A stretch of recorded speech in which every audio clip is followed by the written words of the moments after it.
Alrighty then, should be live.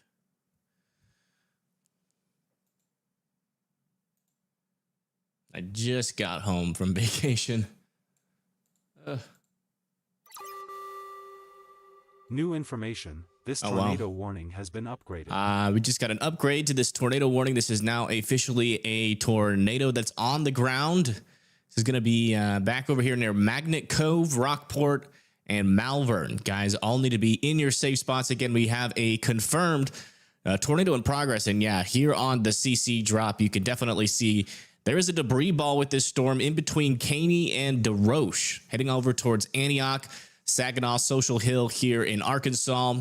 This is just to the south and west of Little Rock, and that is going to be moving close to I-30. And we do have some cameras out in the path of these storms. We've got one out over here westbound, and then another one back over here westbound again. You can see the rain streaming across the storm, or the street there, and some decent wind with this storm already. And that is mainly back over here near Midway, just to the north of Midway. We have a couple of cameras all the way up this road. We'll be keeping a close eye on this. But again, folks, we have a tornado that is currently in progress here in Arkansas. So again, please get in your safe spots. This is a tornado on the ground. On the ground. Just changing my titles really quick. Hello, everybody. Just got back from vacation, like literally 30 minutes ago. So just give me a second. I'm still setting up everything really quick. There we go. Awesome. That should be, let me make that just a tad bigger. And this should be the last thing I have to do. There we go. Okay. But yeah, there we go. Let me get this back up over here. Let's go check in on our latest velocities and correlation coefficient. Latest velocity, it doesn't seem like our circulation might be spreading out again. Not really seeing a consolidated area here of debris. We might be getting debris spread out. There could still be some small evidence that we could still have maybe a weaker tornado on the ground still here south of DeRoche, again in Arkansas, heading towards Antioch, and then eventually over there towards I-30. Again, if you live over here near Social Hill, Oak Grove, Abco, Malvern, Perla, Guilford, Rockport, Magnet Cove, Diamond Head, Shorewood Hills, Price, Lake Catherine, and Red Oak, you guys all need to be in your safe spots as the storm approaches you guys. And thank you, Sandy, for being a member for 9 months. Welcome back, everybody. It's been a while, long time no see. It kind of sucks, obviously, that we always have to catch up in these kind of events. Also, we do have a severe thunderstorm warning over here and a little bit further up to the north, just north of Little Rock, Arkansas, here near Clinton, Arkansas. That's going to be for 1-inch hail, 60-mile-per-hour winds. So if you want to be indoors for that, Morrilton and Perryville also got to watch out. Got a line of storms coming through there with some mainly damaging wind gusts. Further down to the south here near Hope, Arkansas, in the southern portion of Arkansas, we have Bluff City, Roston, Willisville, about to get impacted potentially by up to 1.5-inch hail, which is that, I think, ping pong ball sized hail, 60-mile-per-hour winds as well. And then further down to the south, we have this in Texas. Severe thunderstorm warning with 1-inch hail, 60-mile-per-hour winds. That is going to be moving off to the east towards 31 over there near Deadwood and Galloway. As you can see with our map, we do have a lot of storms out there. Kind of clustered out over here north of Beaumont, south of Shreveport. Probably going to be moving pretty close, if not over Shreveport, here in the next hour or two. Further up to the north, we do have some flooding risks happening up here near like St. Louis, Southern Illinois, going into Indiana. We're going to be keeping an eye on that. Also, we have a severe thunderstorm warning up here in Missouri as well, heading towards Salem and Mountain View, where we have a severe thunderstorm watch out there with a 40% chance of wind and hail. And then if we come back down here in the black is our tornado watches. So we do have a couple areas where we're watching out for tornadoes. It's going to be kind of messy out there, but if any of these storms can get their act together, some smaller, briefer tornadoes could be possible. And as of right now, the reason why most of you guys are tuning in is because we have a confirmed tornado in progress here just to the north of Friendship, moving off to the east towards I-30. But it does look like our latest scan at least where our area of rotation is not showing a definite debris ball. I do think this this area here further down to the south is now debris spreading out, but we're watching for this storm to potentially recycle and maybe produce another tornado. It's already produced one. There's no reason why it could produce another one. So again, if you're over here near Rockport and Malvern, please continue to be seeking shelter from this storm. It is approaching I-30. It's going to be getting there pretty soon. And thank you, Blondie, for being a member for 21 months. And thank you, Help, as well. And thank you, KJ, for being a WIMD member for 7 months as well. What's going on? Well, we're live. Just got back. I've been on vacation for a week down in Destin, Florida.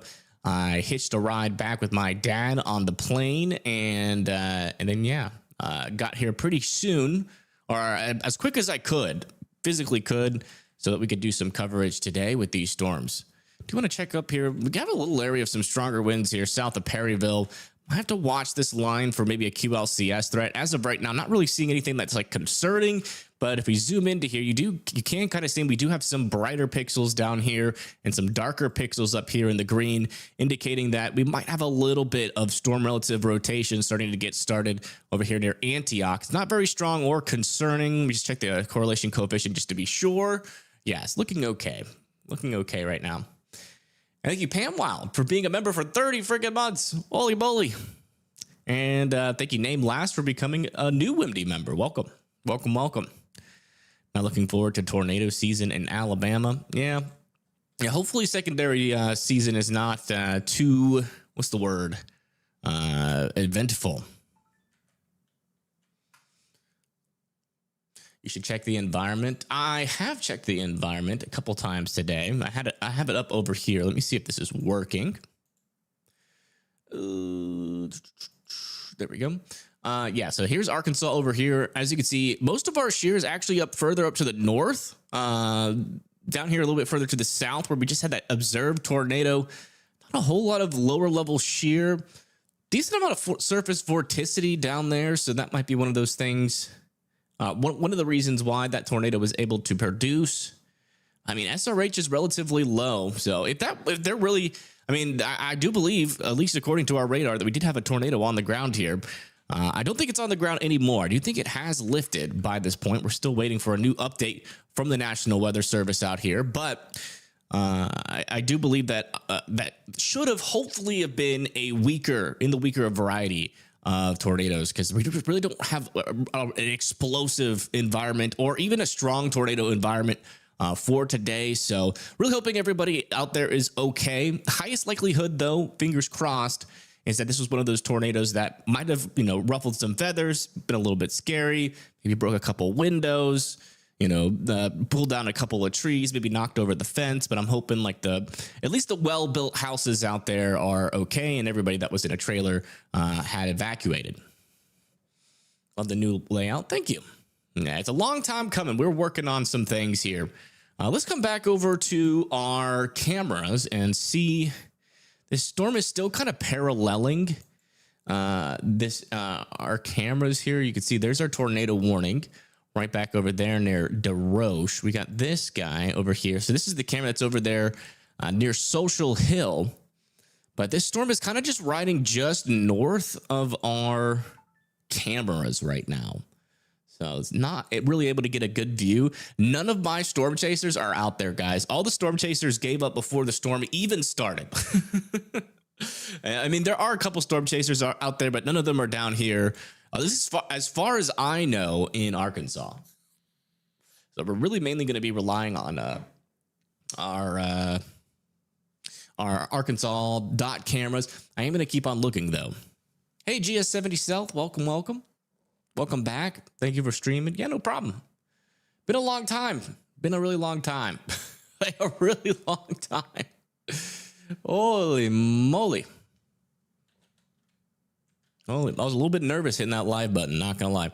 Let's see. I do want to see if Jacob is live. Always gotta check all of them. What about Carmen, Palermo? Stormer Media, as a lot of you guys know, Tornado Pagey had surgery, so she's not going to be out there. Really hoping for a speedy recovery for her. Let's go check out our latest velocities here. Yeah, latest velocities looking very broad now with our circulation. Not really looking that dangerous anymore.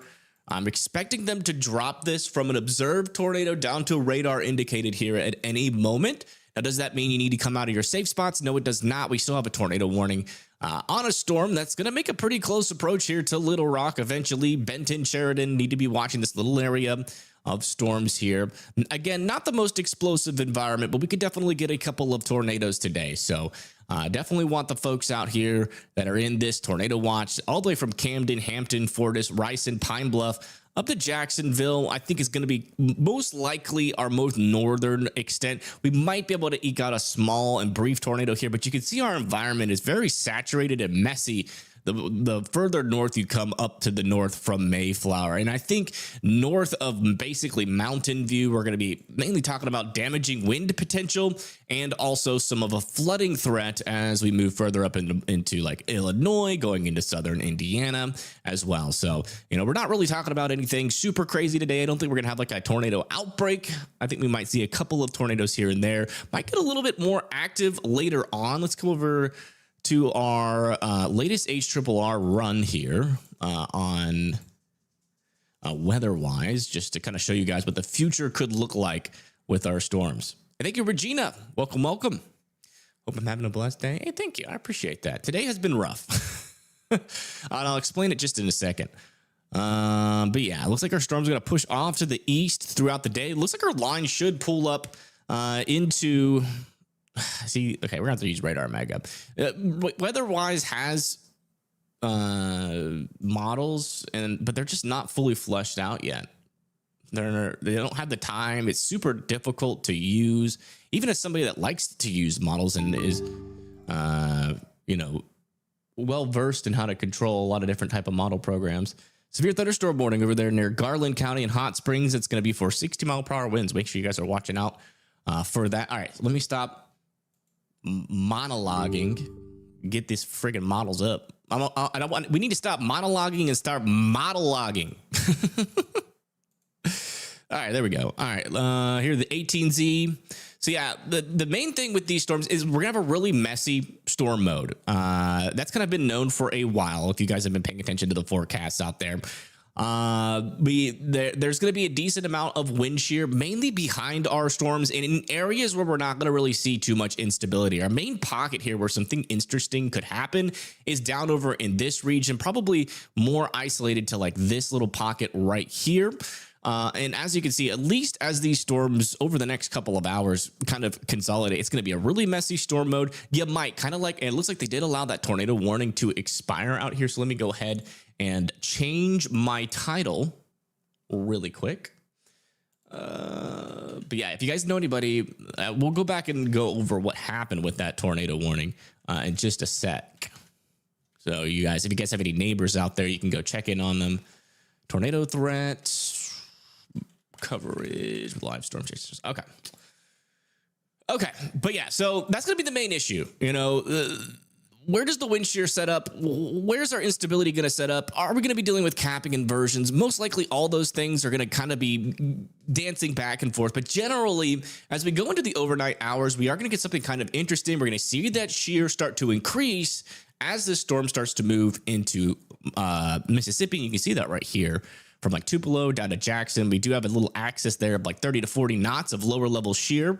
Our upper level trough is going to be ejecting into the area, but not fully. It's kind of a glancing blow, so might not be forcing, at least for prefrontal storms, but, you know, just given the fact that we will have some instability near that line and some spin, we could see a QLCS tornado threat develop as we go into like 10, 11 p.m. as we come into like the Jackson area near Tupelo down into Meridian. But really, after we get past like 12 a.m., this thing is going to be fizzling. So, you know, it's going to be one of those events where we might get these little sporadic jumps in tornadic activity, and then things kind of fall apart for a little bit, and then things pick up again and then kind of fall apart. But I don't really see it being like a rapid fire type event at all, especially here in the early portions. So those are kind of my thoughts throughout the day. I think if you guys live out in Arkansas near Little Rock, Pine Bluff, you guys are kind of in the most immediate threat right now for these storms.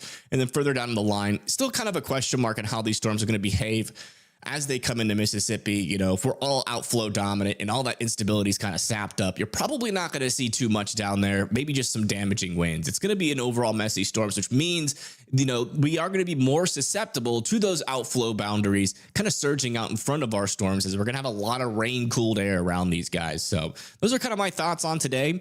Definitely be weather aware. And yeah, we'll be here for a little bit, at least as long as my voice can last. Because while I was in Destin, I went to this one. There was this karaoke night. My mom, my little brother, and I, we went there and we ordered oysters. And I thought it was going to be a really good idea. Oysters are delicious. You put the lime in the coconut. No, I'm just kidding. You put the what is it called? The horseradish, the cocktail sauce in there. And, you know, you're supposed to, or at least how I've always done it, is you're supposed to slurp it out of the shell. I was going to do some slurping at the bar. That was my plan. And I inhaled. I tried to inhale it. And what happened is the shell particles on the bottom side and some shell fragments went first in front of the oyster into my throat and just like cut everything back there. I have had the worst sore throat for like the past 3 days. I am heavily dosed on Dayquil right now.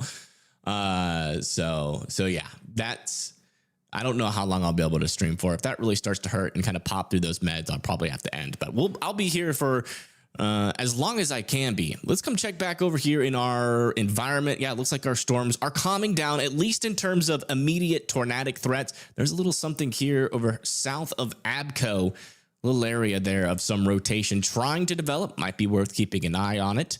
Again, this is kind of in that same area where we saw that first tornado happen. That one might try to spin up eventually, so we're going to keep an eye on that.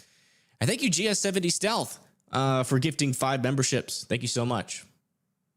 Also, how's everybody's wallets doing? You guys doing all right out there? Everyone I've been talking to recently has just been like, I'm getting broker and broker. Some of my friends are like in dire needs, and they have like semi-decent jobs. Like apparently beef hit an all-time high. Hopefully everybody's hanging in there. Please do not feel pressured to donate if you're, you know, counting pennies. I do appreciate that, GS70 Stealth. Your birthday was on Thursday. Well, happy birthday. Happy birthday to you. Yeah, it looks like our storm over here, 60-mile-per-hour winds, they haven't extended this severe thunderstorm warning, so not sure if we're going to get an extension of that into Conway. I would assume, though, that we are going to see an extension of these more southern severe thunderstorm warnings. We're talking over here near Sparkman, also back just to the east of Donaldson as well, south of Poyen. Could see this get extended into like Prattsville, Sheridan, Haskell, there into Arkansas, and then Little Rock will probably eventually get into one of these severe thunderstorm warnings in the next hour or so. How's Farmington, Missouri looking? Let me see where Farmington. We don't have any severe thunderstorm warnings in Missouri right now, but you are in a severe thunderstorm watch. And you do have some storms developing to your west. Kind of interesting looking storms, actually. A little bit of some prefrontal action over there. Let me check out the environment up into Missouri. We actually do have a little bit of SRH out there. What are our thermodynamics looking like? Yeah, it's kind of capped. Weak thermos. What's our wind shear looking like? We do have that lower level jet that it is ejecting into this area. It's not quite there yet, according to our latest mesoscale analysis, or it's kind of down here in this area, but yeah, I don't know. That jet's gonna have to be pretty strong in order to really kick off some tornadoes up here.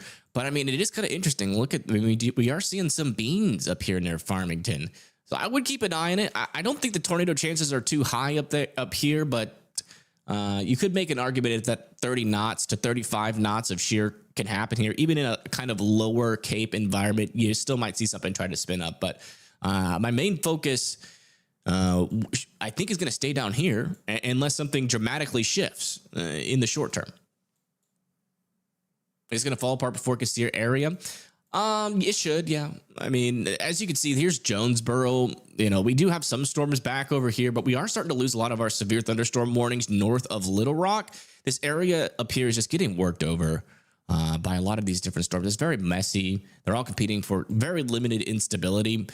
So it should mainly just be rain. You might still get like a severe thunderstorm warning. I don't think, even though like the shear is highest up here, I don't think we're going to have too high of like a tornado threat. We might get it. I still think there could be like a small chance for a brief tornado up here. Just given how like, we have about 30, 35 knots of shear up here. But it's pretty messy. So I wouldn't be overly worried, but I would definitely still be aware. And thank you, Sandy, for the 5. Thank you so much. Just spent $1,000 on a Ranger. He was really sick. I am feeling it. Oh no. He's finally getting better. We love our doggies. Hey, I feel you. I tell that to Storm all the time whenever he has a health issue. It's like, dude, this is why I work. So we have money for this, just in case. Got to keep the doggos alive as long as possible. But yeah, I hope you get better as well. I know there's going to be at least an EF2. I don't know. I don't think it's super likely, but they're in this kind of environment. When you get those higher shear amounts, maybe we might be able to eke out something a little bit stronger. As that lower level jet starts to kick in overnight, as these storms push into areas like Louisiana and near like Jackson, Mississippi, you could maybe make an argument for a chance for a strong tornado. Back up over here, though, unless we really start to see that shear dramatically increase, probably going to continue to have those briefer tornadoes. With these, that one tornado that we just had might have only been on the ground for like 5 minutes, if not that. The velocity signature, though, was pretty convincing. So, let me get the music back on. Forgot to turn that on. It's been so long. I don't even know what my streams are supposed to feel like anymore. Let's see here. Saved. There, new. There we are. Actually,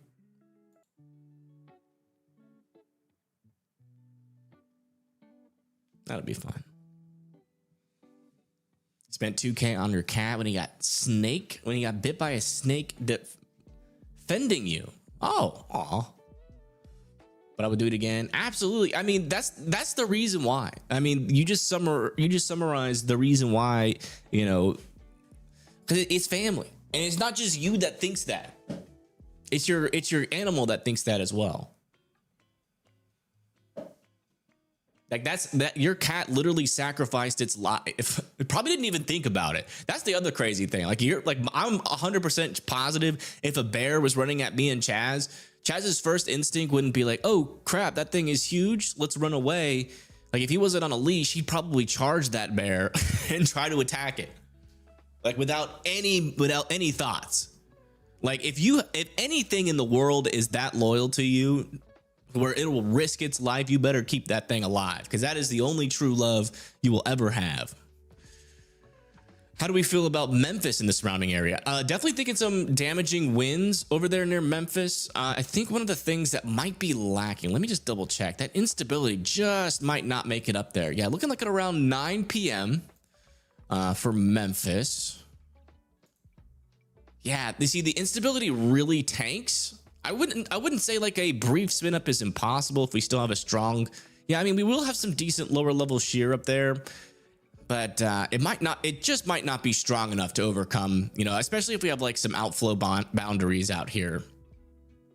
Kind of a good way, at least a more simplistic way to look at like what our tornado threat's going to look like.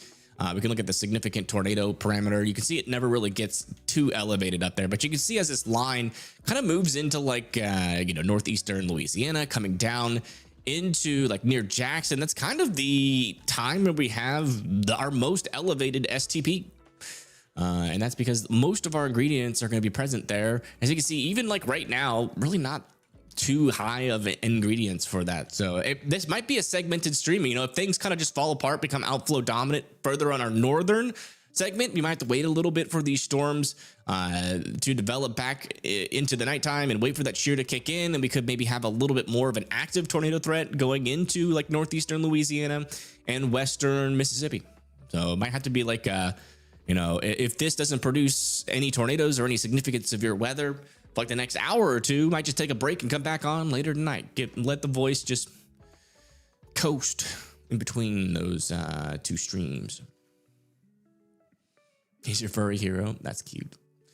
Let's see. You sent me a picture taken in Hollowayville, Illinois earlier today. Pretty impressive how Illinois always tries to do something, even in the worst environment. What you talking about? What?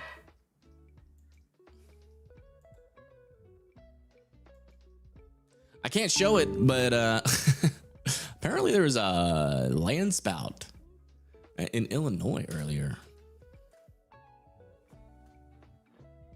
Let's talk about that tan. Yeah, I did get some sun. Can you tell, like, I wore a hat maybe too much? There's like you see there's tan from like the neck to about here, and then once you get to the forehead, there's a little bit pasty. Will South Mississippi get a tornado threat tonight? I don't think it's going to be South Mississippi. I think it's going to be mainly relegated to like this area down in here, to be honest. All right, we just had a new severe thunderstorm issued out over here. That's going to be for 1-inch hail, 60-mile-per-hour winds. It's going to be for Sheridan and Redfield, back over there in Arkansas, which is the south of Little Rock. Let me see if we have any cameras out over there. Maybe. Let's see. Let's see about it. I don't know. We'll probably, I'm going to warn you guys, if there is cameras, we're probably just going to see some rain. Which is probably why most chasers are not chasing. Because, you know, they want to see like the extremes of weather, not just some rain. Yeah, it doesn't seem to be Sheridan. Sheridan's right here. So yeah, there doesn't seem to be a camera like right next to this severe thunderstorm warning. Some storms will happen in Western Tennessee. They will struggle to be severe. Maybe if we go like just north of Benton, we can see. Yeah, see how just like murky it is out here? Like, I don't even know if we'll see anything with these cameras.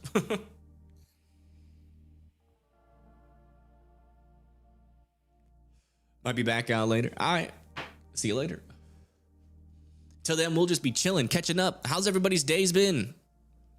Since the last time we talked, I'm sure some of you guys have some sort of significant life developments.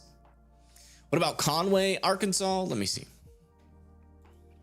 Conway, Arkansas.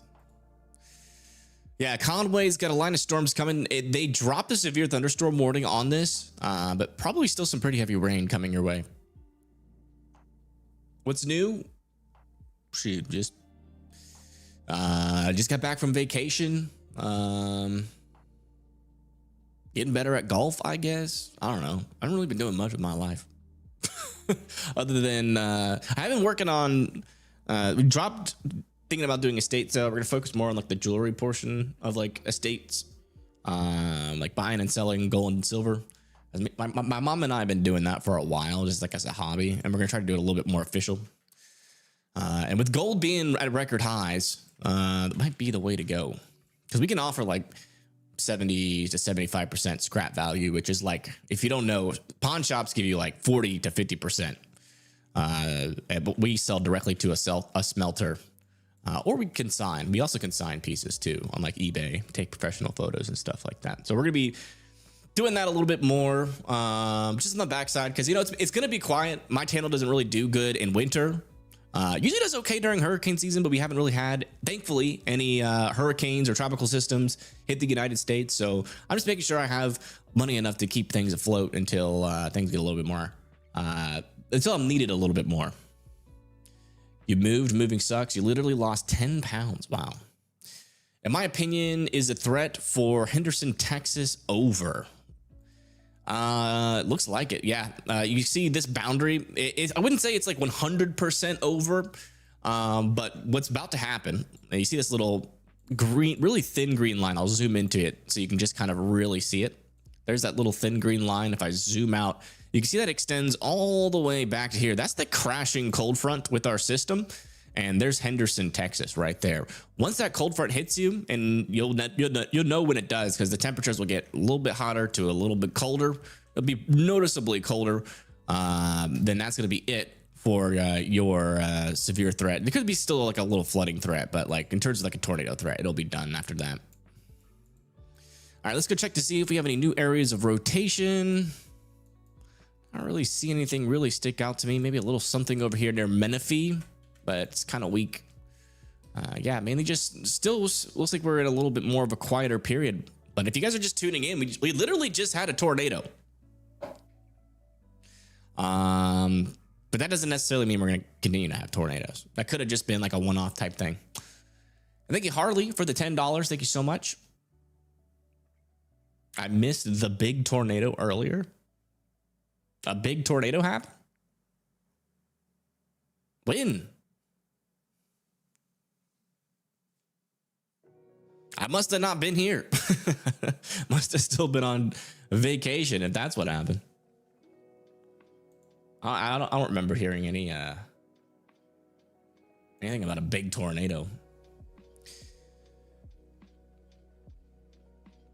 Okay, I weren't live. Yeah. Well, when did it happen?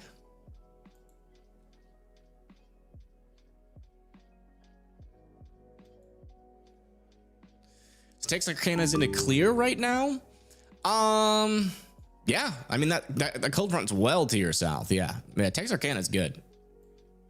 Texarkana is good. Our severe threat for our tornado threat for now is going to be like mainly relegated to this area down in here.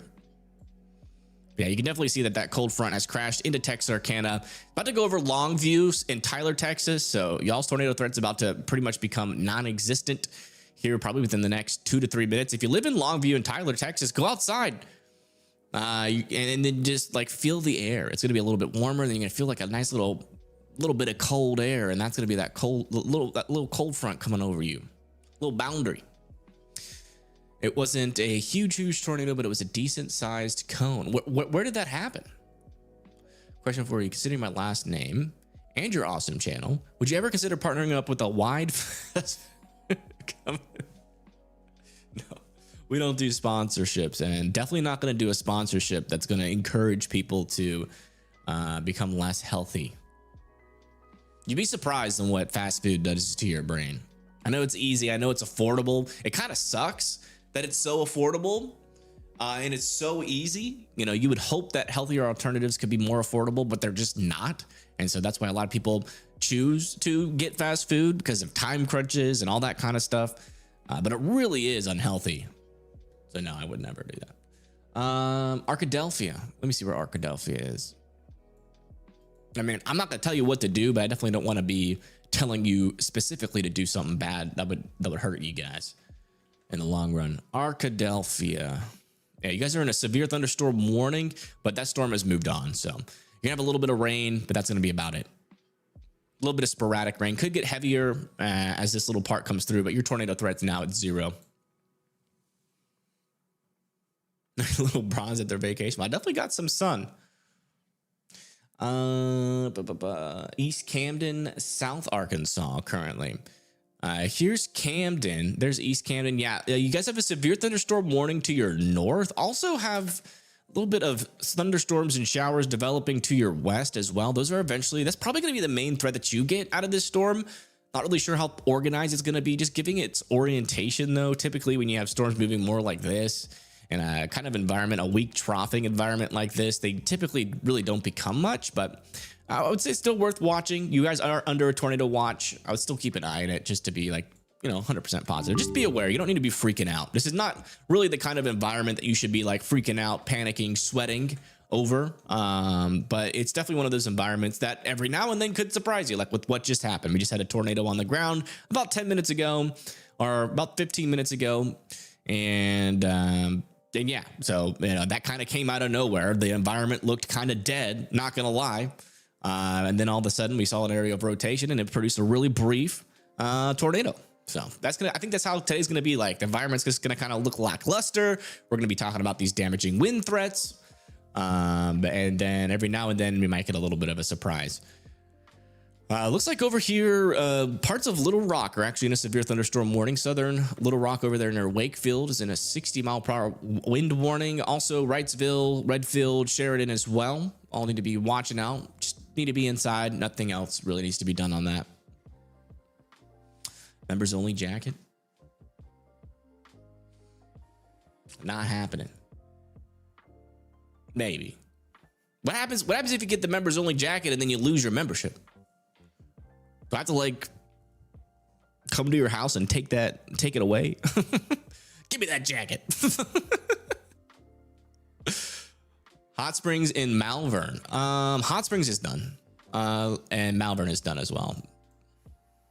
Repo. Did I have a good vacation? Kind of. The oyster thing kind of ruined it.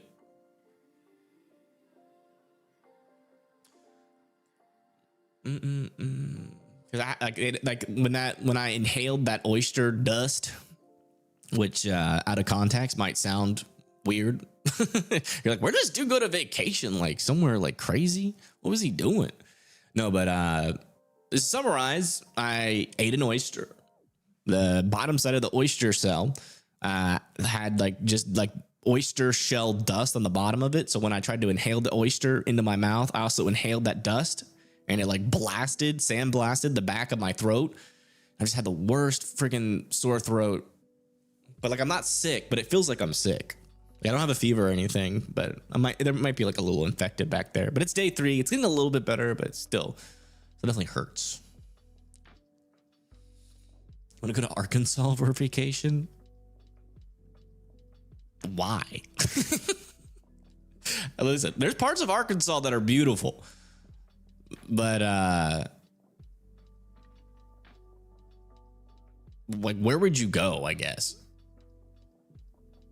Oh, Alaska. Sorry. Alaska makes more sense. No offense to Arkansas, beautiful state, but that's like somebody saying, I want to go to vacation in northern Alabama. That's where I live. I'd be like, why? Like we got nothing here. Like vacation worthy. Latest scan on this storm south of Trask Wood. A little bit of broad circulation is developing there. Still nothing like overly concerning though. Mainly just a stronger gust of wind here. Still keeping an eye on it. Gotta watch it on those little circulations. They could eventually spin up into something a little bit further up to the north. Still not really seeing much develop up there. I do want to see if we can maybe see something. I know we're not going to be able to see anything out of Sheridan, but we'll get a camera in Little Rock. How many Little Rockians do we have in here right now? Is that how y'all say it? Little Rockians?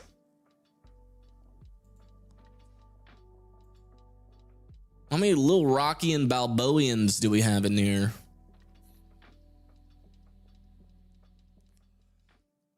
North Little Rock, nice. And North Little Rock might not get anything, and also South Little Rock also might not get anything. But this is like right. If you live near Little Rock, I don't know if you can recognize this area or not, given the fact that it's mainly just a highway and trees, and that's probably what most highway sections look like. Let me see if I can find a little bit more of a recognizable place for you guys. There you go.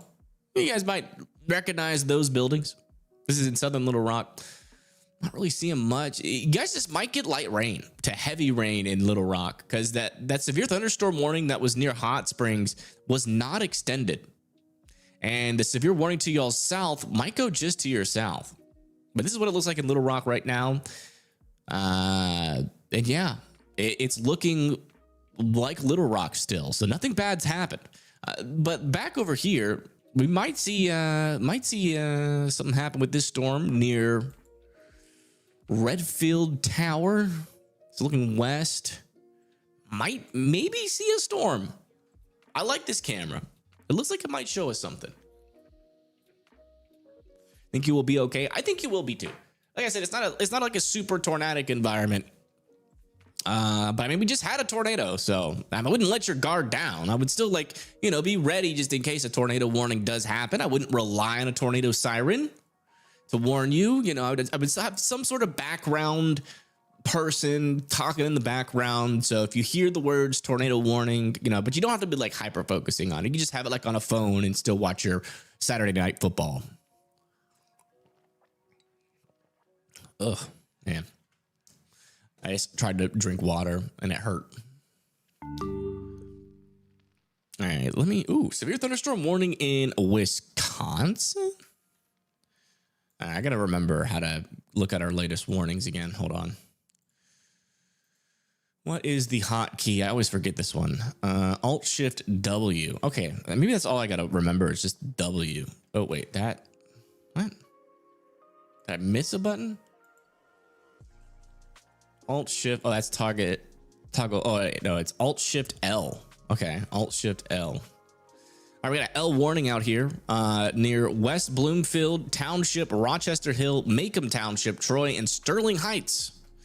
Got a severe thunderstorm. This is in Michigan. And yeah, it's coming towards you guys. Make sure you are indoors and away from windows. 1-inch hail and 60-mile-per-hour winds could be possible.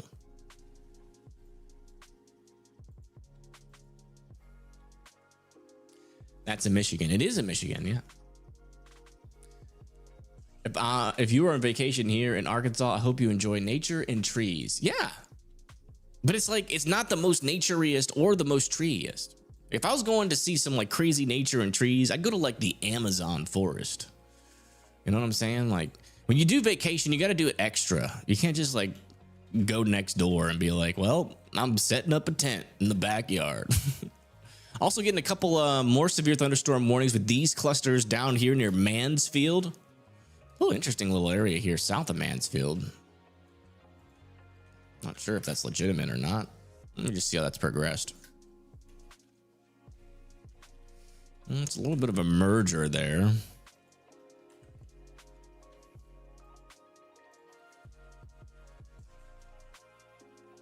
Could be a little bit contaminated. We'll see. We'll wait a scan and see what it looks like.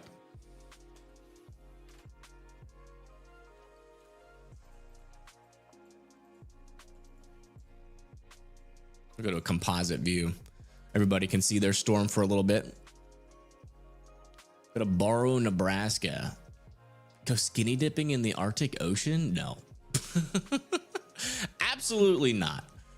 What about Jonesboro? Honestly, I think it's just rain coming your way. There still could be a possibility of some rain, maybe a severe thunderstorm. But I mean, the sheer environment's the highest, but the instability is also kind of crashing out up here. So likelihood of just rain and heavy rain, mainly up there.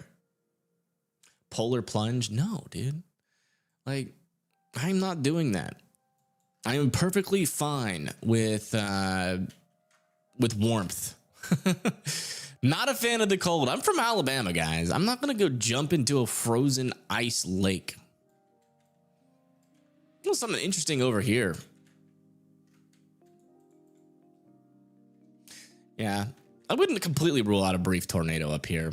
There will be shear in this area, but I just think it's a low likelihood. But something like this, you might have to keep an eye on. If you can just get a little bit of a thunderstorm, just tall enough to kind of tap into the shear environment, maybe could see something over there near Jonesboro and Paragould. But by the time this storm or any of these storms get to there, it's going to be a lot more rainy and a lot less active, in my opinion. But we'll see.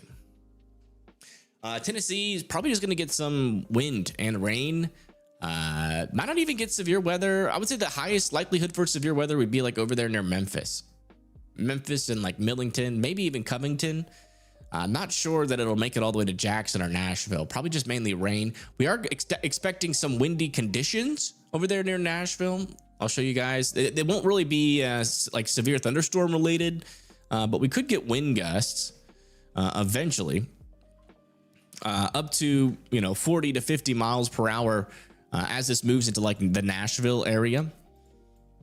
See, you got 40, and those are wind gusts, so it won't be that windy all the time, but really anywhere from like northern Alabama, and then eventually this will spread up into like Kentucky, also into like Ohio, with some pretty widespread 40-mile-per-hour wind gust potential there. Really, from Georgia all the way up through North Carolina, Virginia, up into Pennsylvania. But I would say like these kind of gradient winds will be probably the main threat for like Nashville. Not really too much severe thunderstorms, but you know, those gradient winds could maybe knock down a couple of weak trees, and you know, you could see some scattered power outages, but it's not something that I would be like, you know, getting all worked up over.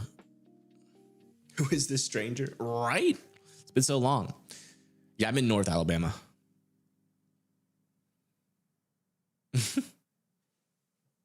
Go sunbathing in the Sahara? No. All right, let's check out our cameras. Let me do a refresh on this guy. How much longer until we can... How long do you think it's going to take us to find one lightning bolt?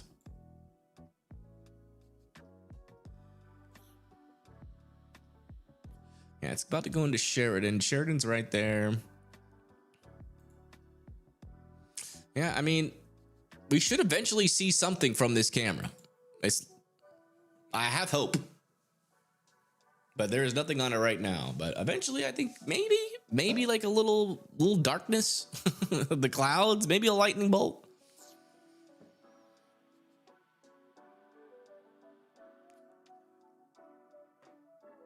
Camping in Arkansas. Okay, camping, that would be fun, I guess. But why would you pick Arkansas? That's not the thing.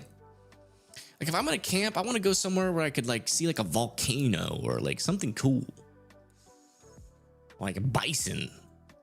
Like, and this is coming from somebody that lives in pretty much the exact same environment of Arkansas. I live in northern Alabama.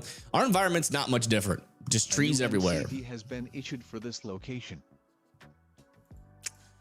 New MC.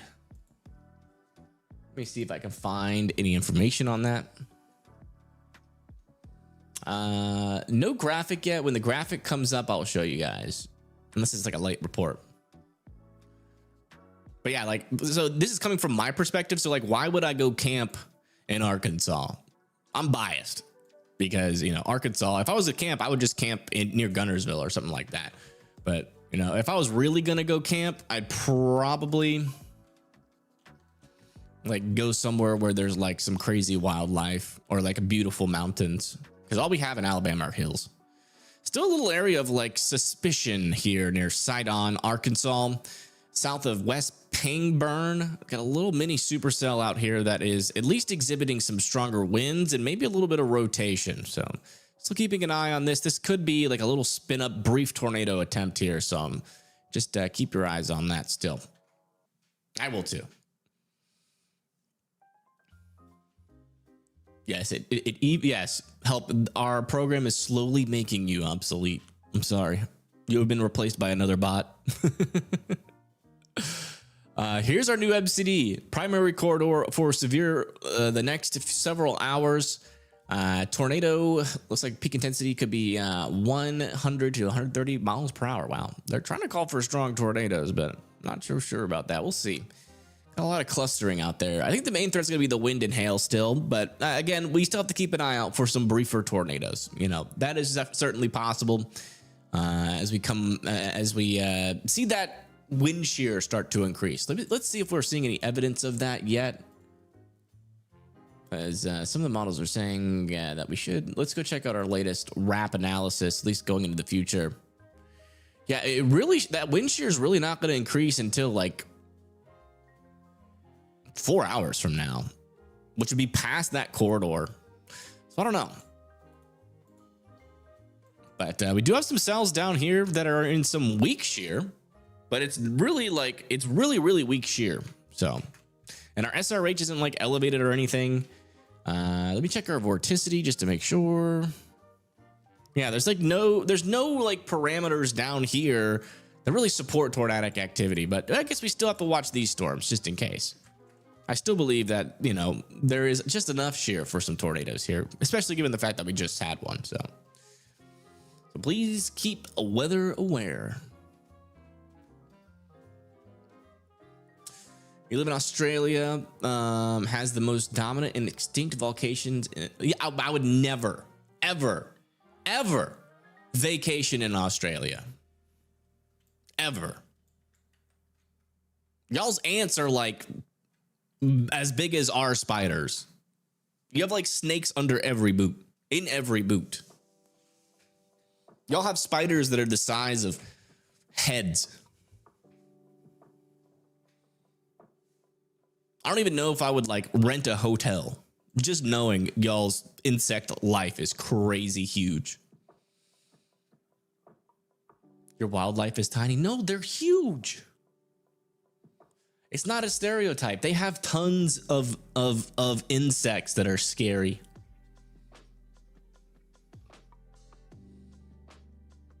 Shreveport still under a tornado threat. Let me check out on that.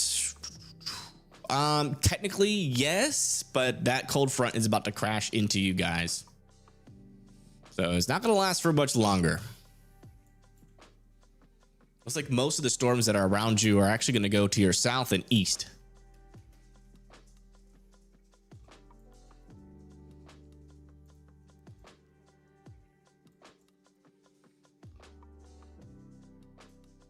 Australia has the most venomous snake in the world. They have like yeah, it's just crazy.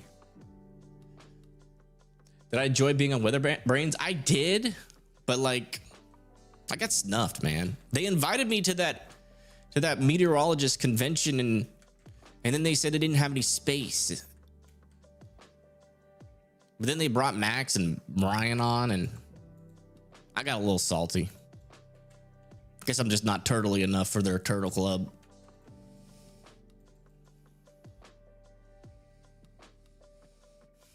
All right. Latest little update. Looks like our storms are heading through Sheridan now, about to pull up into Redfield. Again, still 1 inch hail, 60-mile-per-hour winds moving off to the east. And Fordyce as well probably has some pretty hefty wind and rain, 1 inch hail as well. About to come either just north of Fordyce or really close into Fordyce there. DMs. Let me check them. Tornado watch expanded into include Monroe, Winfield, Clarks, and El Dorado. Okay. Yeah, let me see if I can get a graphic for them.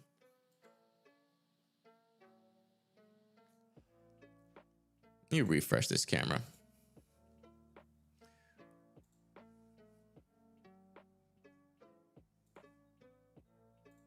Still not seeing anything.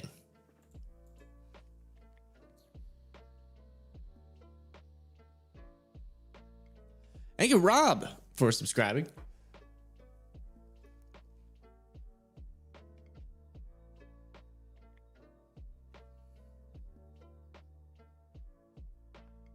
I just don't know why they would invite me if they were just gonna say there wasn't enough room. I don't know. Maybe just bad planning.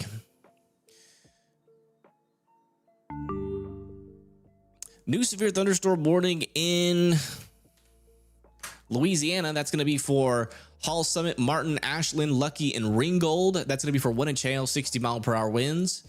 That's going to be heading up to the north. A new MCD has been issued for this location. New MCD for Western Kentucky, Western Tennessee, and Northeastern Arkansas. So they're starting to talk about this area now. Let me see if I can get that graphic. And it's not out yet, but when the graphic comes out, I'll show you guys. What's happening? We've got a tornado watch in northern Louisiana up into parts of Arkansas here. Folks that the tornado threat is dying down for, at least is for like these areas here in Texas, Arkansas, and Louisiana. So keeping an eye on this little storm here, though. Also, Carthage, Henderson are probably going to be good to go for the rest of the night. And also pretty much anywhere north of Little Rock and maybe even in Little Rock are really not going to get much more than just rain and showers. Although I have been seeing some of these storms try to do a little bit of rotating. So I'd keep an eye on these just in case. But if they do produce, it's going to be a really brief tornado.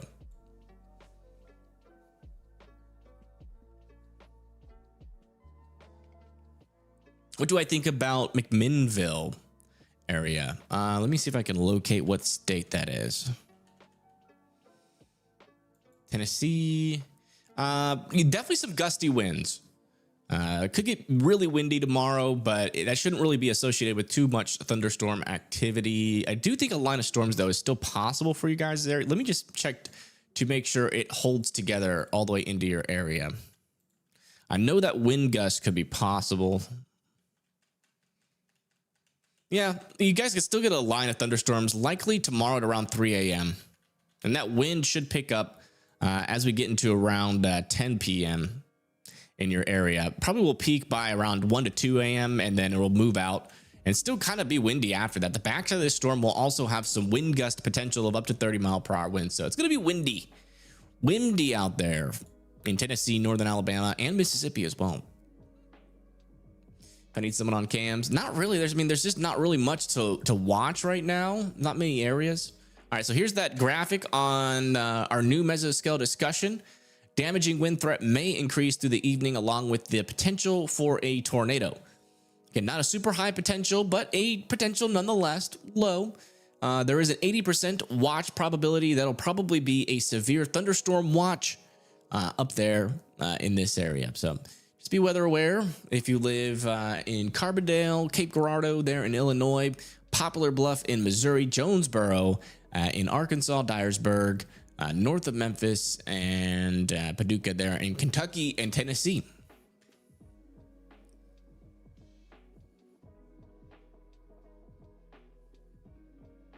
There's a song by the association called Windy. Nice.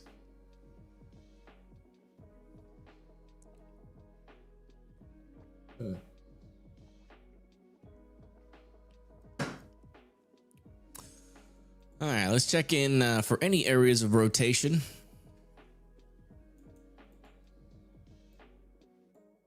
I am not seeing one speck of rotation, folks. Not even a pixel of rotation. Not an atom of rotation. Yeah, these little prefrontal storms have all conglomerated up there. Yeah, mainly just some low-end severe threats right now. Nothing too crazy. That's why we're not really like super hyper focused on this storm. Again, what's going to happen is it's going to most likely not do anything for a while, and then eventually we're going to see it kind of escalate, and it's just going to be like that pretty much all day going into this tomorrow morning.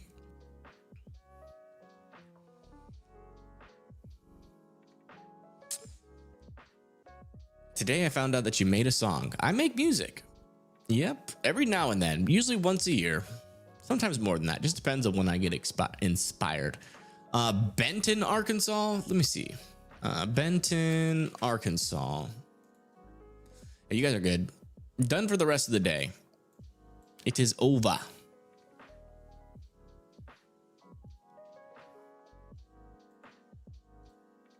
Let's do another zoomed out view for everybody. Just for a wee bit. Big giant Arctic blast coming. Is there really? I haven't looked at the models in like a really long time. Maybe. Would I call it that? No. Well, let's see. Do we have any cold air coming in like the short term? Not gonna look like super far out, obviously.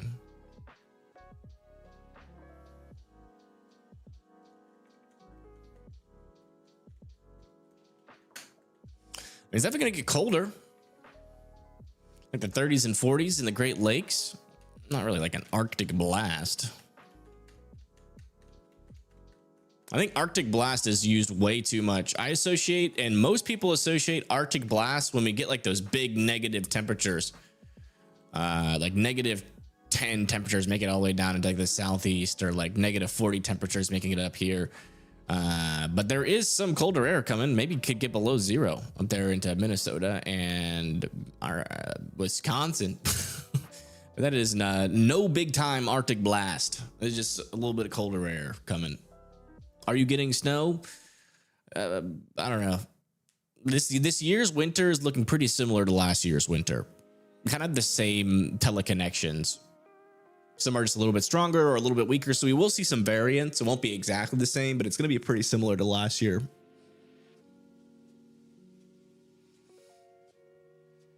Sounds like a soda or energy drink. It does. That would honestly sell off the shelves. I don't know what flavor it would be, but Arctic Blast. That'd be funny. All right, let me see here. Where's this new warning at? What is this? What is happening here? Radar. Oh, that's why. There we go. Here's our new severe thunderstorm warning. Wow, they've upgraded this hail potential up to 1.5 inch hail. So now we're talking about ping pong ball sized hail, 60-mile-per-hour winds. And yeah, that hail's most likely going to be here, just north of Thornton, heading towards Fordyce and Kingsland, where some pretty big hail is, or not pretty big, but I would say some bigger hail is definitely possible. They still have a tornado possible tag on this, which technically, yes, it's possible. But as of right now, this storm is kind of going through a lot of interactions. The most dangerous part about this right now is this little glowing area right here. That is where our hail is located. Are we seriously not seeing anything from this camera? Are we not? No, we are not. I mean, it's still technically not there, but I was hoping to maybe see something at this point. Let me see if you have anything down in near Fordyce. Maybe we can catch some hail on the cams.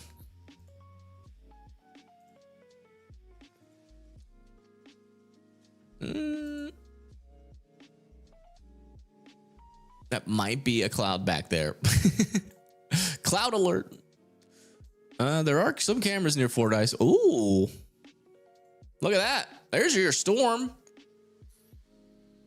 We finally found dark clouds. We have reached greatness. Yeah, watch out in Fordyce. Some ping pong ball sized hail could be coming your way. And this is what the storm looks like. Nice drifting corner. Imagine.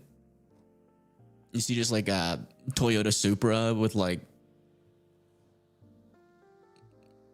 neon lights and NOS just drifting like crazy past that past that sign. Memphis could get some damaging winds and maybe a small tornado potential, but I would say your biggest threat's going to be for damaging winds. Can I show day 2 in a little bit?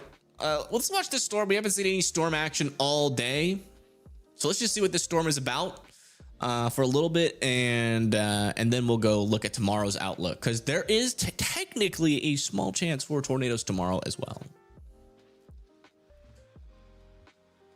Arkansas Patrol doesn't play like that. I don't know if no one's there to see the drift. Did it even happen?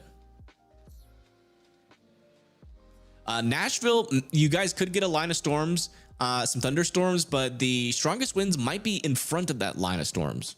A little bit of gradient winds, could get up to 40 to 50 mile per hour winds.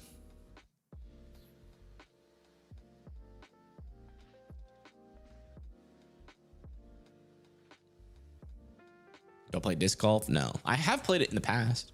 I would play it. Palmyra, it's kind of the same thing.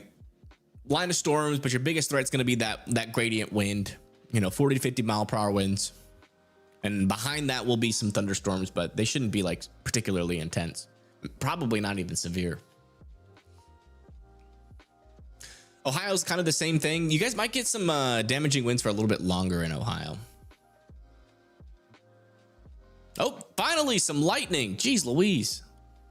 How long have we been live? An hour. We just saw our first lightning strike. Yikes. All right, let's go check out that wind potential. So we have some folks in the Tennessee area and Ohio checking in.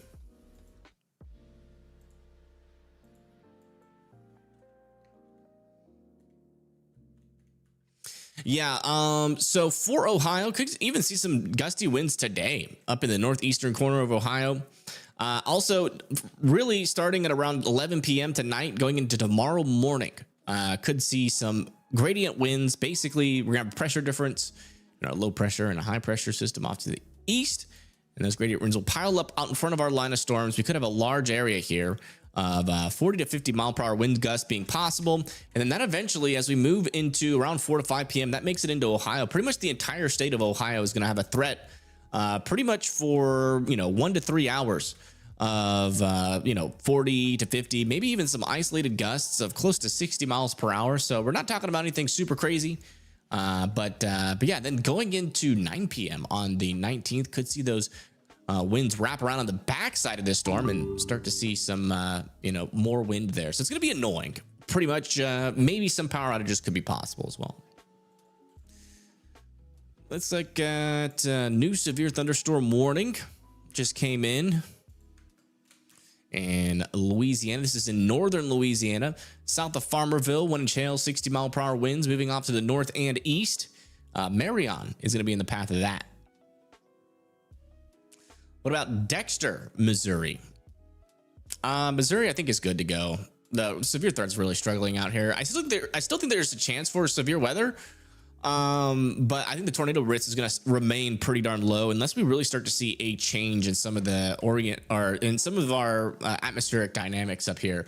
There is going to be a little bit of a lower level jet that's going to be ejecting into this area a little bit better as we move through into the future, but still kind of to be determined on what that looks like. As you can see, we're getting just a lot of rain, and that is sapping up all the instability, causing a lot of cold air to kind of expand out from the center of this storm. And again, that's gonna really drop that severe chance and tornado chance, but there will be quite the jet stream out here. I wouldn't rule out like a brief tornado in a storm similar to this, really shallow storm. And probably a really brief tornado could be still possible in this corridor, but again, it's not a super high likelihood. I would technically be aware of that threat, but it's not going to be a high likelihood of that. Main threat is going to be just rain, maybe some flooding.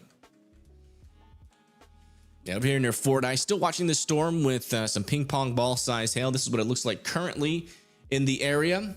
Some heavy rain and wind is moving in.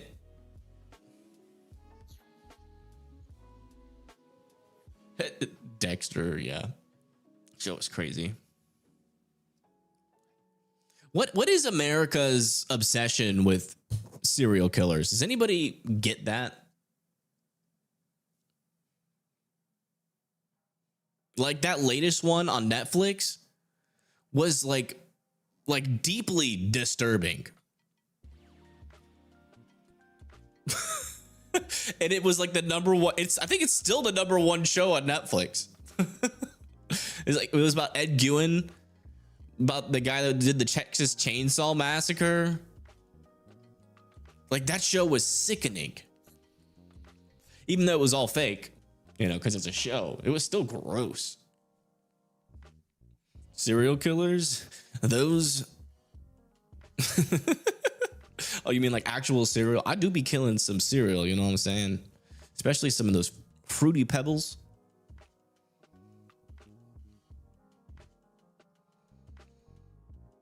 Is one of the worst. He definitely is. But it's just gross. Like that whole show is just gross and extreme. I guess that's what it is. I think that's like back in the day, it was like those fake serial killers, and that, you get like those scary movies that came out, or it would be like some sort of weird spiritual concept. But I guess today's scary movies is just, seeing the nitty gritty details of what a serial killer did.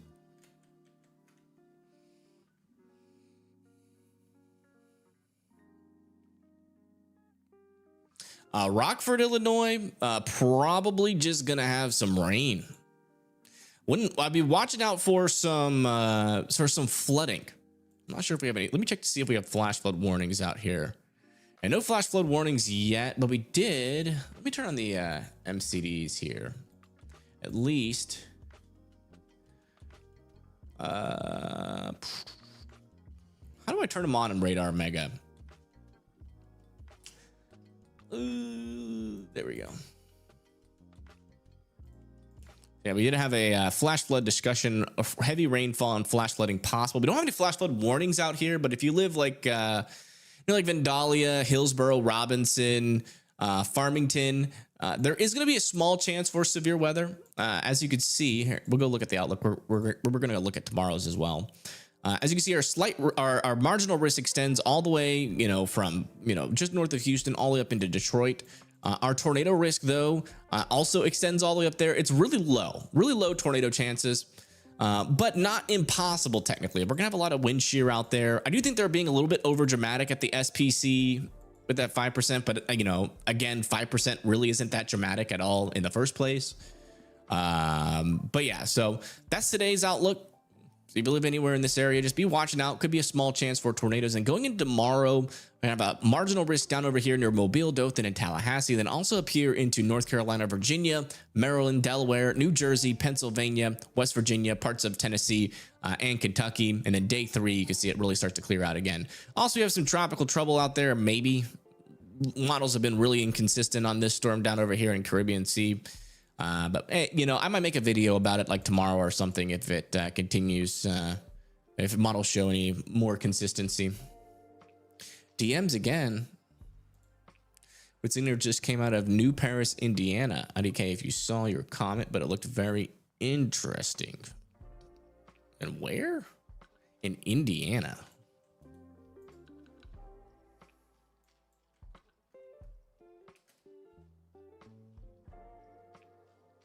Where's New Paris?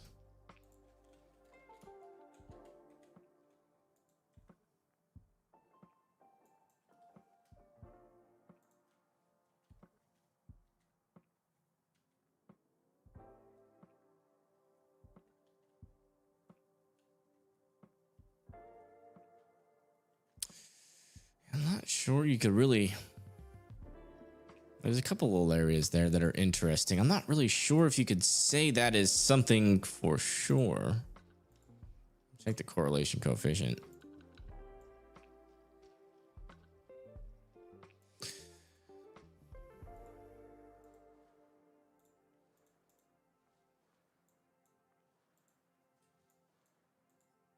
Things are kind of interesting over here. I mean,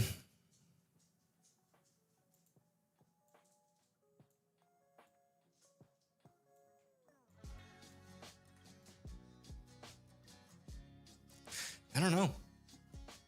That is kind of weird. It had a little area to couple it there. Is somebody online saying that could have been a tornado? Not really the area where we're super hyper focused on, but it kind of looked weird. Did I stop doing lives? Yeah, I did. I retired from live streaming. I don't do them anymore, as you can see.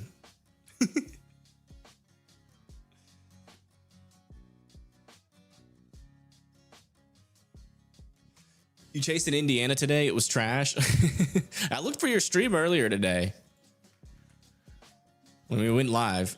I knew you were live earlier, but or not live, but I saw that you were talking about that.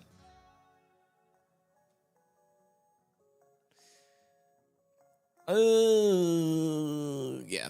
Still not really seeing any like areas of rotation that are really sticking out to me. There is like some little broad areas of circulation out here still, but nothing that's like looking overly dangerous at the moment. Mammoth Spring, let me see. Mammoth Spring, Arkansas. Yeah, I mean, you guys are in this area where we have, you know, still some decent lower level shear, but we're really not seeing any super concerning velocity signatures in that area. But I wouldn't completely rule out like a really brief tornado still in this area. But so far, so good.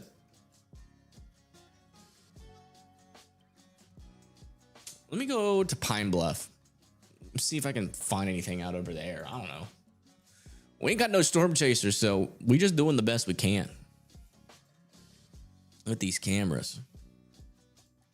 Whitehall. I see a little bit of dry air there. Maybe we see a shelf cloud. I don't know. Central Kentucky, worried about those winds. The gradient winds. And that'll be coming in this morning, like early morning, like 1 to like 5 a.m. Can see some 50 to 60 mile per hour winds. That's the only thing that's really concerning me, especially like if you live in like a higher elevated area in Kentucky, that could be a little bit stronger than that. Could actually see some decent power outages. Central Tennessee is kind of the same, Avery. Like you definitely could get a little line of storms there. But you know, one of the things that seems more, you know, consistent and dangerous technically, I mean, 50 mile per hour winds really aren't super dangerous. I mean, you definitely don't want to be outside, you know, near a diseased tree that, you know, was diagnosed by your local treeologist that could fall at any moment. Definitely don't want to be sitting under that as these come through. And people with like, you know, kind of cruddy infrastructure, electric infrastructure could lose power. But yeah, as we go into like 1 a.m., really from like northern Alabama going into central Tennessee and Kentucky are going to be getting some pretty hefty winds, anywhere from 40 to 50 mile per hour winds. And then like over there into Kentucky, like Indiana, those winds will probably continue.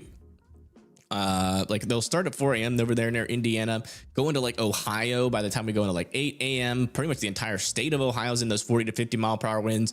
And then it will continue into the next day, or not the next day, but later into the evening as the backside of the storm comes through. It's a very winter-like storm, but as you could see,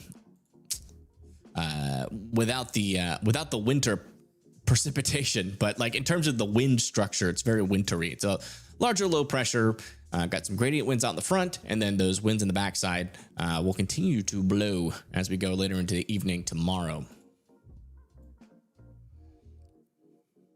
Anxious about tornadoes. Yeah, tornado threat should be pretty low, just overall for most folks.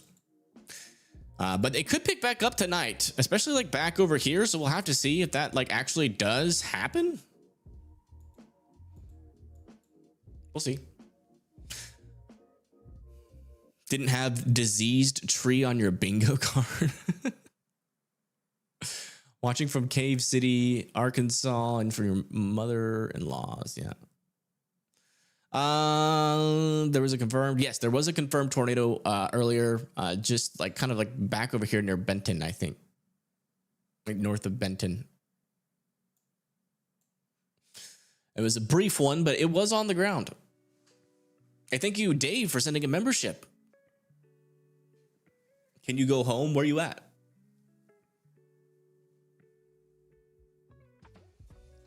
Watching from a bunker complex in Hawaii? What?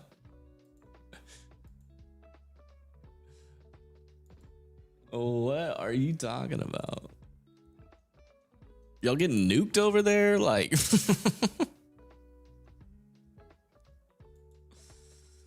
Okay, I see what you're talking about, help earlier. So this is over near in New Paris. This is Nick.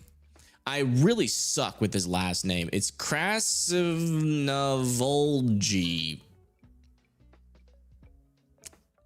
But he's always watching radar, it seems. And he was looking at these storms over here near New Paris. And as you can see, there was like these little dots on the leading edge there. And there was a correlation coefficient drop underneath them. Were those tornadoes? Kind of hard to tell, but would it completely surprise me if there was a tornadic report there? Kind of, yes. I mean, it's a really weak signal. I definitely can't say for certain that that was something. Could be, might not be. But definitely interesting to note. I will say, that was what Help was talking about over there near Paris, Indiana. Yeah, John McKinney is out, but he is in Missouri, and he's $50 an hour. I am not going to pay $50 an hour to watch rain. It's not happening. I will never financially recover from that. Didn't make it past the first 5 minutes of the Ed Gein. Yeah, I got to episode 3, and then I had to take a really long mental break. For trying to watch it again. I did finish this season though.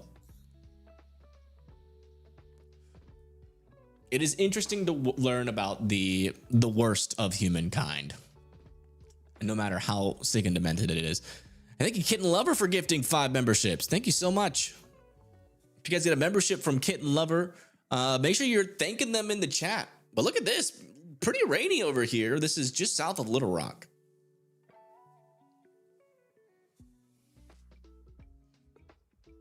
Southeast Missouri, mainly just rain. Low chance for tornado, technically not impossible.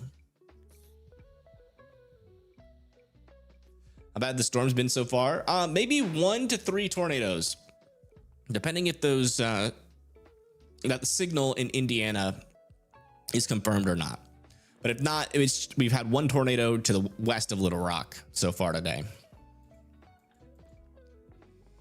you want to check on our rotations again? Interesting signal over here, just west of Kingsland, north of North Fortis. A little bit of rotation there. Got to keep an eye on that. That's a legitimate signal. Other than that, though, seeing anything else. I do want to, maybe bring a little bit more attention to these guys as maybe produced a tornado, maybe not. Still not exactly sure on that, as it was a weak signature. Let's come back over here to North Detroit, Combe Township. One hail 60-mile-per-hour winds moving through the area. Chesterfield Township is next in line. Then after that, it's Canada, land of the Meese. Carthage, same thing. All of Missouri is going to have kind of the similar things. I would say that the main thing that I'm concerned about for Missouri is some flash flooding potential. It's definitely possible. You can see we have multiple rounds of heavy rains, like especially like in this corridor here. So like from Fredericktown to like Mount Vernon, Centralia, and maybe some isolated and weak flooding down here as well. But yeah, I mean, we have a decent amount of training thunderstorms up here that could lead to some flash flooding. I don't really think the tornado threat's going to be particularly elevated, but again, as we go into the nighttime hours, we are going to see that tornado threat maybe increase a little bit, especially down here, as we get that wind shear to increase. If that increases further up to the north, we don't have as much instability, but with a higher shear environment, you still might see some weak tornadoes try to spin up. Chances for like those really strong and dangerous tornadoes, though, are quite low. Thank you. No problem. No problem. Family is vacationing in Nashville. They'll be all right. Clarksdale, Mississippi. Where's Clarksdale? You guys are over here. Yeah, probably within the next 2 to 3 hours. I mean, this has been one of our most active portions of our line of storms. And they are continuing to still stay kind of active, especially with like severe weather. It's really the only area that's been active. I don't know how long that's going to last. I think your main threat's going to be damaging winds. But there is still going to be a small chance for tornadoes as it comes through the Clarksdale area. As you can see, we do have Atlanta thunderstorms approaching, guys, around 8 or 9 p.m. Maybe a small tornado threat, but again, it's not going to be super elevated. I'd be mainly watching out for some power outages and just, generally not being outside around that time frame. You tagged me. I'm more than welcome to. Thank you so much. We have been dying for storm views, and we finally got one from the Weather Witch. Don't mess with the Weather Witch. She will cast a spell on your storms and make them fall apart when all you wanted to see was a cool shelf cloud. And in fact, this is in Indiana. Where is Greenwood, Indiana? Is that where? Did you cast a spell on those storms to cause them to maybe do some dangerous tornadic activity? We might be onto something here, folks. Hold on. Let me try to confirm. Nope. We're good. That's near Indianapolis, not near New Paris. But yeah, as you can see, there was a shelf cloud there. The Weather Witch has got that. Very cool. The first shelf cloud we've seen all day. So I appreciate that for sharing it. Oh, wow. Look at this one. Another view out here from the Greenwood, Indiana. From the Weather Witch. Nice little shelf cloud. I would do anything, even hire a witch to cast me a shelf cloud spell to see a shelf cloud. I haven't seen a shelf cloud in so long in person. It's ridiculous. Maybe I'll see one. When does this line of storms come into northern Alabama? Am I even going to be up and awake? 4 a.m. Yeah. Let me wake up at 3 a.m. tomorrow morning just to see probably not a shelf cloud. You're popular. You are. You've officially made it. Congrats.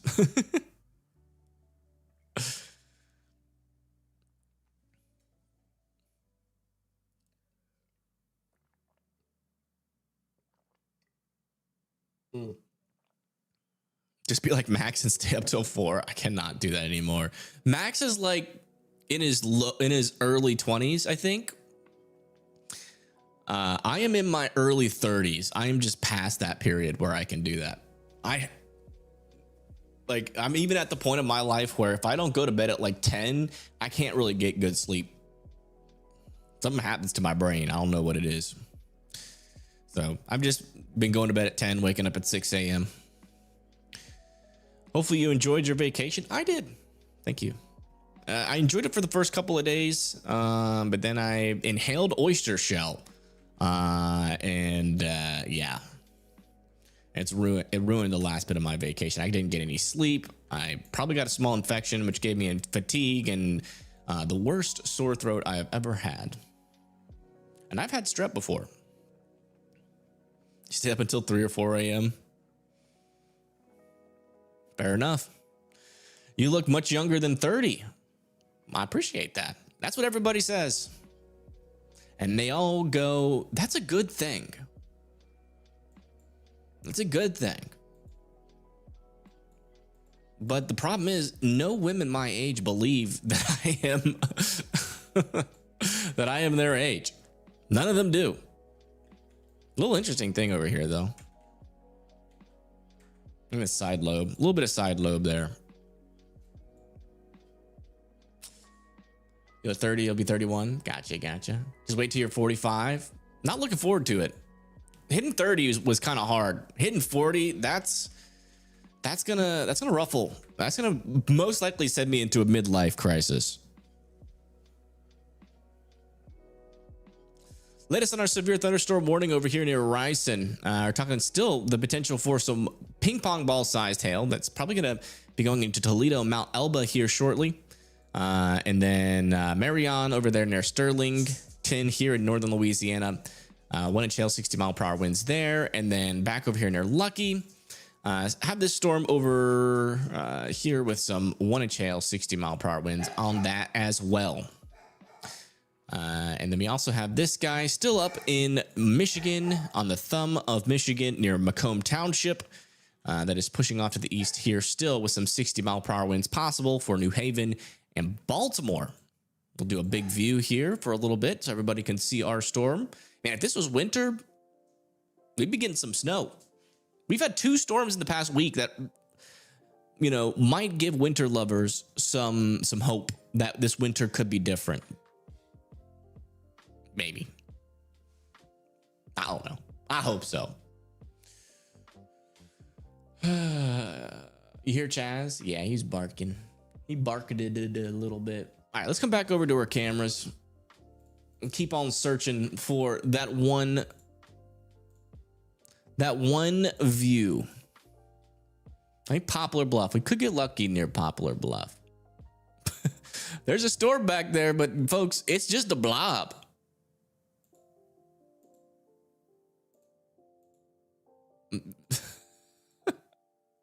Oh. I thought those droplets on the camera were less of a blob. I was wrong.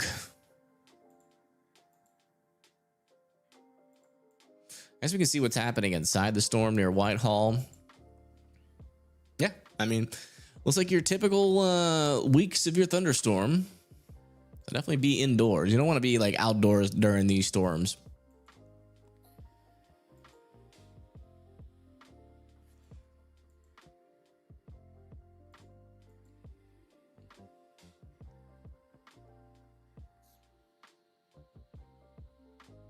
Yeah, West Central Illinois will be fine. There is going to be some windy weather, though. It is going to be windy.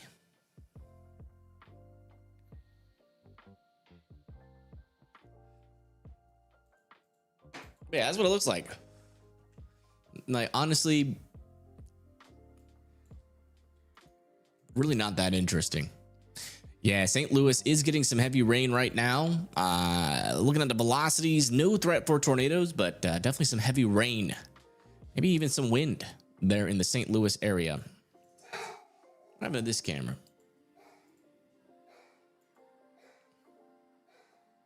Somewhat eye-catching. Near Sparta, Louisiana.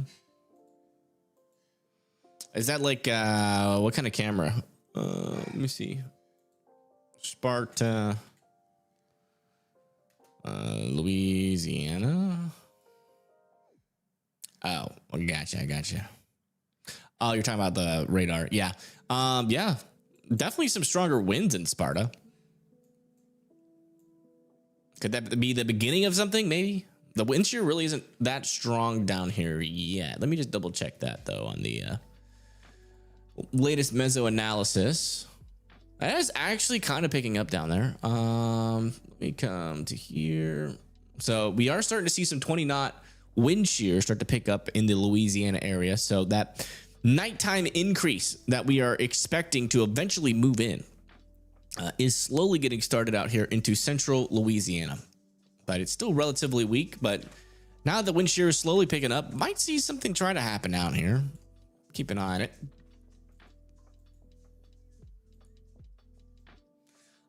Boot Hill area. You guys got some storms coming. As of right now, they're not looking particularly dangerous. No severe thunderstorm warnings, but a lot of heavy rain is definitely going to be possible over there near Fredericktown, Piedmont, Poplar Bluff, Kennett, Sykeston, Cape Girardeau. Still wouldn't rule out some brief tornadoes. But as of right now, I'm not really seeing much evidence of that ramping up at the moment. Definitely some decent wind shear up there. But again, our instability environment is just pretty lackluster up there. If we had more instability, it would definitely be quite the weather event today, where we have some of that higher shear. But as of right now, it's just kind of a mistiming, which happens quite a lot when you have these weak trough injections. A lot of things can go wrong. Why is Interstate 530 barely even getting rain? I don't really know exactly where that is, but probably because it's not really raining there. I don't know what to tell you. Western Kentucky. Yeah, Western Kentucky's got to watch out for some wind, rain, and thunderstorms. Probably won't see too much severe weather up there.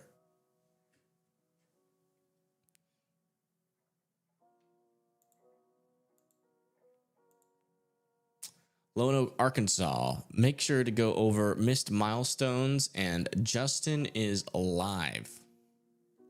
Oh, missed milestones.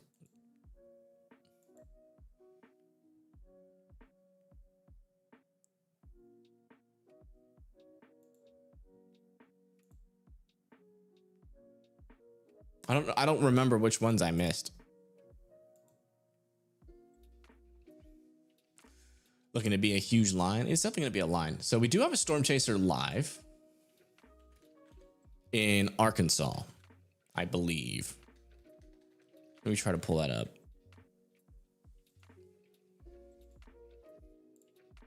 We got Wind Dancer Media out there.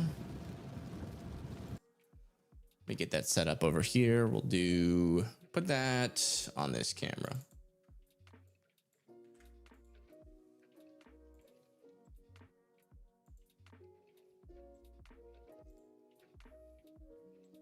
What?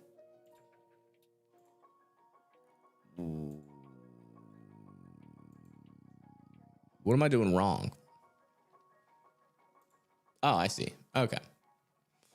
This is Wind Dancer Media. Justin, he's local in Arkansas. He is chasing.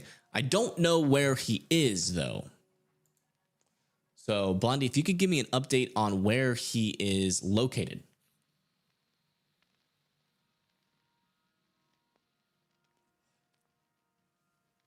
Now, I love Justin. Wind Dancer Media is the Arkansas GOAT. Let's go listen in to them just for a second, see what they're chatting about. Maybe they're talking about their location. As you can see, it is raining, so they're definitely in Arkansas. Yeah, help was telling me the same thing. Oh, he's in Lone Oak. 45 trying to get to Pine Bluff, Arkansas. Stuck in Slowville. They're in Slowville right now. 50 miles an hour. Slowville, Arkansas, aka behind this truck. 65? Yeah. In a 65.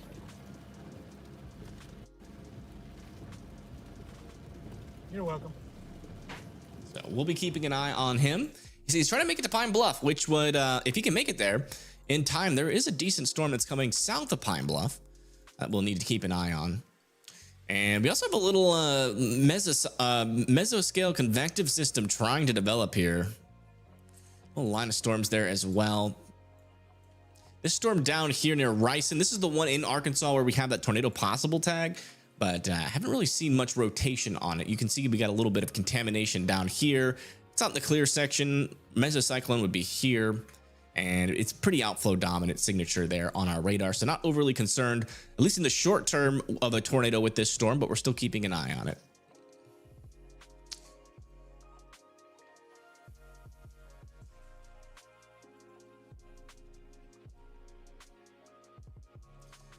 You remember the Hattiesburg, Mississippi tornado documentary on YouTube? It was insane.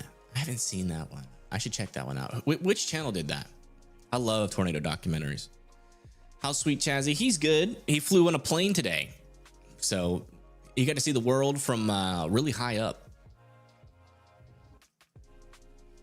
Look at this over in Tennessee. A little storms popped up over here near Clarksburg. South of Huntington. So some thunderstorms out there. Let me go see. Let me just make sure I have the radar Omega cameras on. I think Elliott for the 5.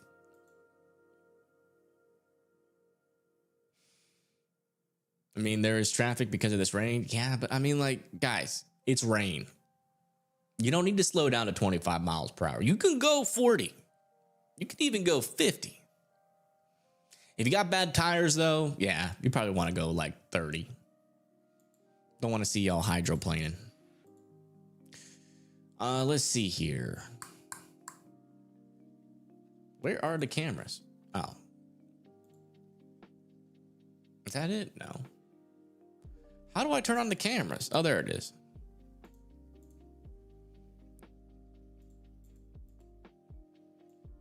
What do we got out there? There is a little camera by this storm near Huntington. It is an EMA camera. There it is. There's a little tiny area of rain. Wow. You know what they say? I'm really good at what I do.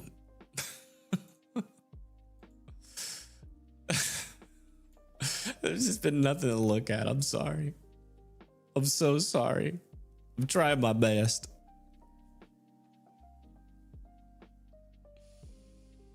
England, Arkansas. Yeah, there's definitely you're definitely like gonna get some pretty heavy rain on and off. Like over here near Jonesboro and Paragould, we have some storms approaching with some heavier rain. These are probably gonna be the main show out here unless something develops over here near like BB near Searcy. But yeah, right here in this area, definitely some heavier rain. Really no severe thunderstorm warnings except for down in here. Also a little interesting, starting to see some broader rotation in some of these spots here. Maybe a little bit of a QLCS tornado threat trying to develop. Let me see what our shear environment looks like south.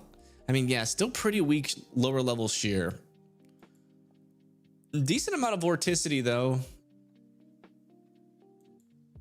Storm relative velocity still super lackluster though, so maybe not too high of a brief tornado threat there, but still something to keep an eye on. Back over here in Louisiana, we actually had this severe thunderstorm warning expire near Minden.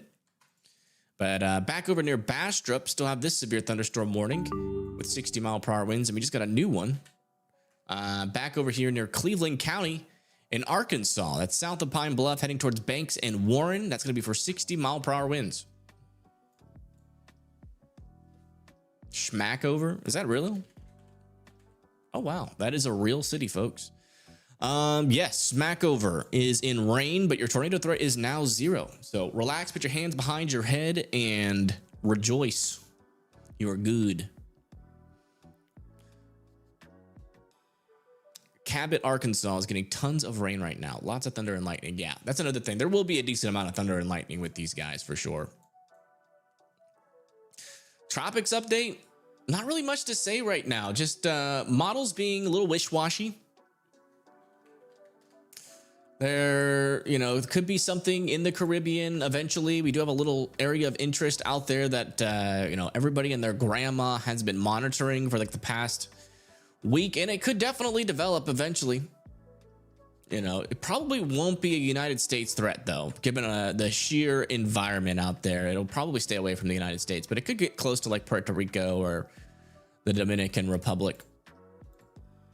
But not all models are showing it forming. So, and every model has a different scenario. Like the Euro tries to form something like 300 hours out.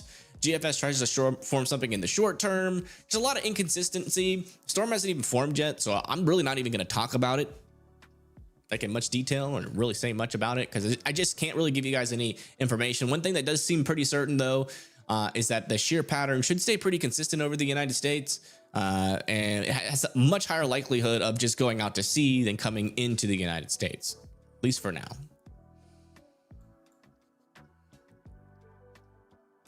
Chicago, I would say Chicago's main threat again is going to be those winds, bro. Why did I say bro? I don't know. I say it a lot though. Not on stream, but I say bro a lot. And brother. I'll be like, oh brother. And thank you, Elliot, for the 10. Thank you so much. Can I turn on the models? Can I remember? Like, I haven't used Radar Mega. Gosh darn it. Or weather-wise in so long. I'm such a noob. Lost all my radar clicking speed talent. There we go. Jeez Louise. 5 years later, we finally made it. Yeah, for Chicago, it's going to get pretty windy as we move into around 8 a.m. Maybe like 30-mile-per-hour winds. But I mean, like, you guys are the windy capital of the United States. You're going to barely even notice that. So, yeah, thank you for that $10. So the northbound looks like it has stopped, kind of. And then the top one, yeah.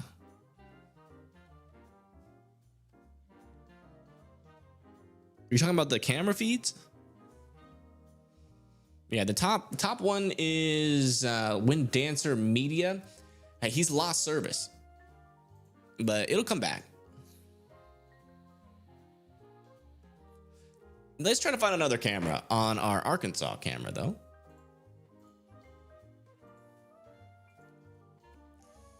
Anything. There are cameras near Pine Bluff, but they're not really showing much. I mean, rain. This storm is not even severe warned anymore. Our stronger storms are further down to the south, but unfortunately, that's kind of in a camera hole. Unless Justin can actually get out in front of these storms, which is still technically possible, we probably won't see these guys for a while.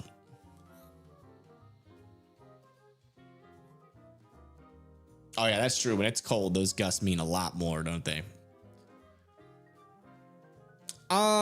For you guys, let me see where Ripley is.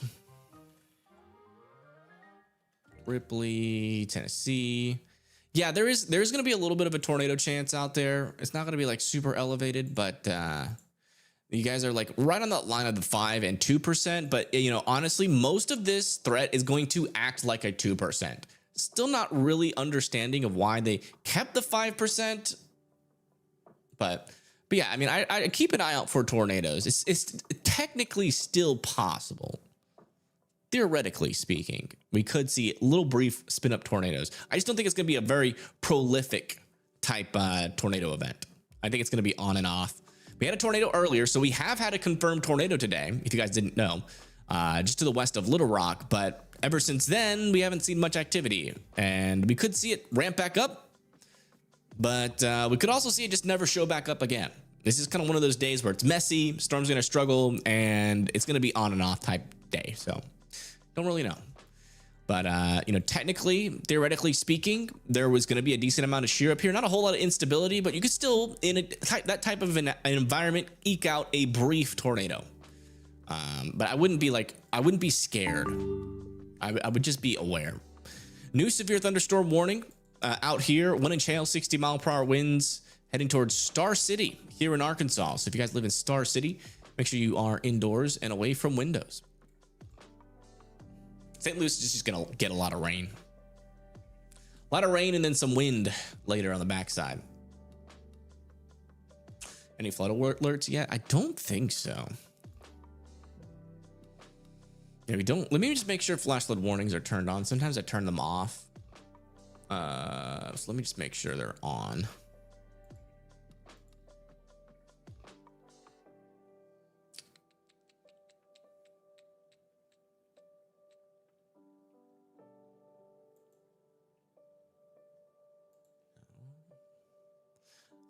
Ever since they changed their UI, I'm so lost in Radar Mega.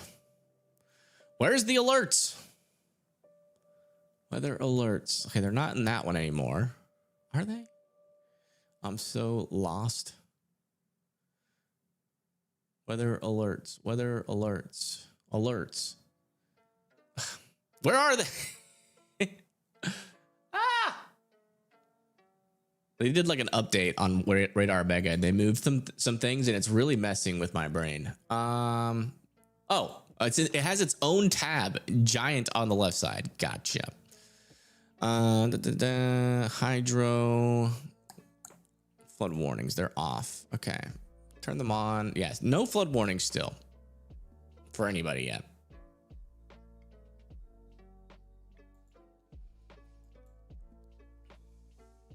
Quiet here in Kansas. Yeah, it's gonna get windy in Kansas overnight into the early mornings though, Christy.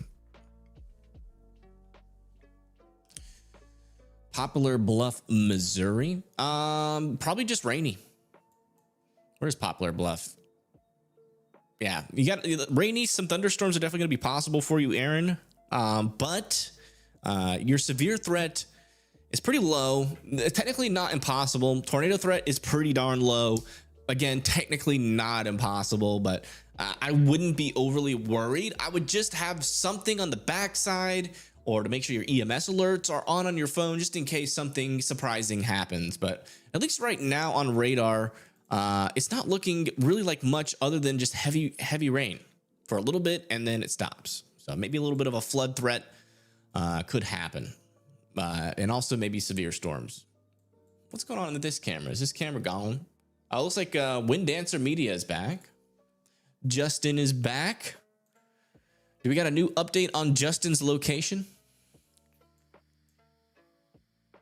I think this camera here near Pine Bluff died. Yeah, they're dying for some reason. Yeah, this one's still going. Yeah, mainly just windy there in Tennessee. Not expecting really much of a severe weather threat, but more of just wind. Windy. Picking up early in the morning.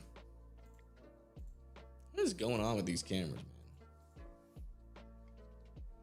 Thank you for doing this. No problem. No problem. What's going on over here near Tulsa? Some maybe cold core thunderstorms developing back over here. Look at that. And I got a thunderstorm about to come into Tulsa, Oklahoma. Maybe even some hail.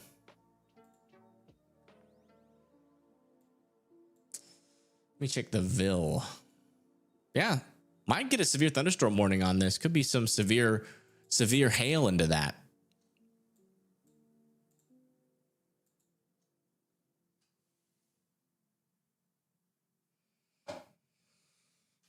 Yeah, Kentucky's just gonna be windy. I would expect like from pretty much anywhere from like northern Mississippi, northern Alabama, in through Tennessee, Kentucky, also moving up into Ohio, into the morning and late afternoon could have multiple instances of 40 or 30 to 50 mile per hour winds. Oh, there's a sign here on Justin Hold on. There's a location. Hold on. University of Pine Bluff.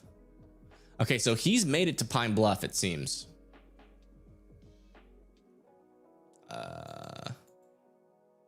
Yeah. Thank you, Christy, for becoming a WIMD member. Welcome. And thank you, MK, for the $5. Thank you so much.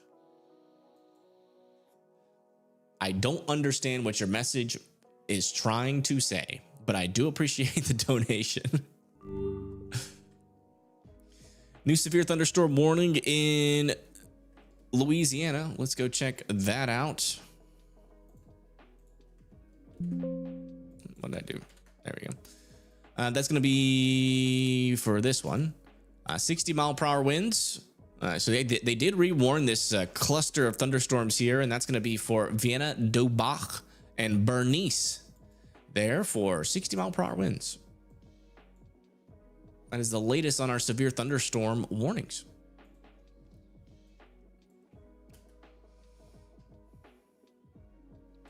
Oh, Dyersburg, Tennessee. Okay. Dyersburg, Tennessee. Yeah. Rain, definitely some wind. Severe thunderstorms, not sure. Very small threat for tornadoes.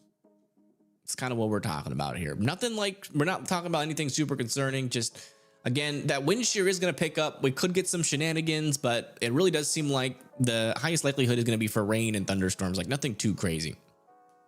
That's the highest likelihood. There is technically still chances for small tornadoes. It's just going to take some pretty unique things to happen for that to materialize.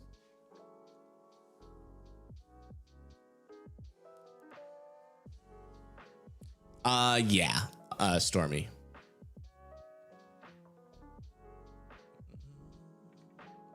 Just windy, Mel. Camden, yeah, same thing, just windy. Windy, rainy. That's really the main thing that's that I'm concerned about, to be honest. Okay, looks like our cameras in Pine Bluff are glitching out on us, so let's go ahead and just get ahead of one of these severe thunderstorms in Peterson, or no, Pendleton in Arkansas. Nice little river view. Get someone in a golf cart. Thank you, Kelly. Yeah, the point of it is just to kind of keep a nice calm environment, the lo-fi music. I don't want to freak y'all out. I feel like, you know, there's just been so much, like, it's getting like worse and worse by the minute, man. There's just so much fear mongering and shouting and screaming about things that are so small. So we try to keep it calm and collected over here. We can get a little feisty sometimes, but it's usually not anything to do with weather. Talking about random stuff. So yeah, we just had a new severe thunderstorm warning out over here near Brinkley, Clarendon, Stuttgart, and DeWitt here in Arkansas. It's gonna be for 1 inch hail, 60-mile-per-hour winds. That is gonna be east of Pine Bluff, moving to the east. That's our latest. They did allow that severe thunderstorm warning near Bastrop and Monroe, Louisiana to also expire.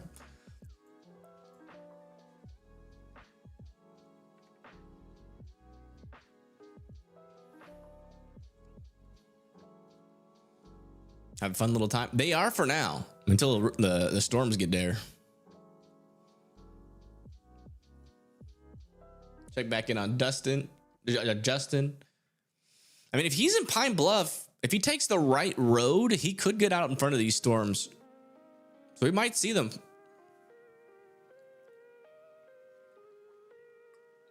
I'm gonna have to take some more Dayquil here in a second, though. My throat. Like, it feels like literally, I mean, it feels like how it should.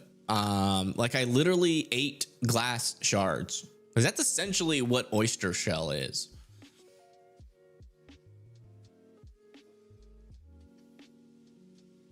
But yeah, word to the wise, do not, like, honestly, if you're eating oyster shells, just don't do the sucking thing. Don't suck them out the shell. It's dangerous, as I have found out.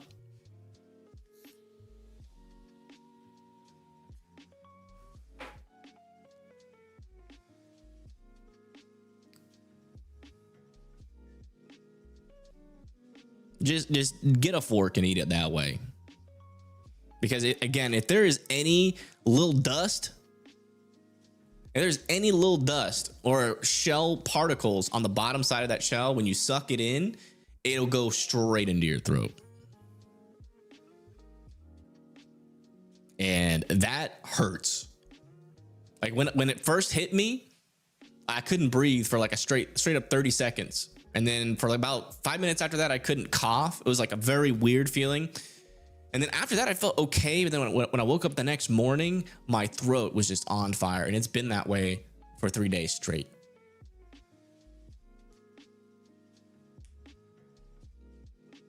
Oysters are acquired taste. They are. I don't chew my oysters. I just swallow. Some people chew them. And in that way, they're more of an acquired taste. But if you're just swallowing them, I mean, you know, you're mainly just eating you're getting a little bit of that fishy flavor from the oyster. It's the consistency is kind of an acquired thing. But then, you get the cocktail sauce, and also what is it called? The horseradish. That's like the main thing you're tasting. So, as long as you like fish, you'll like it. It's just dangerous because they can carry like stomach disease or stomach viruses. Usually pretty common for that. It does happen. It's a little risky. In fact, I'm surprised I didn't get that, given the fact that I had oyster shell directly embedded into my throat. Check north of England, Arkansas. Yeah, let me check in on that. England. But thank you so much for that $5.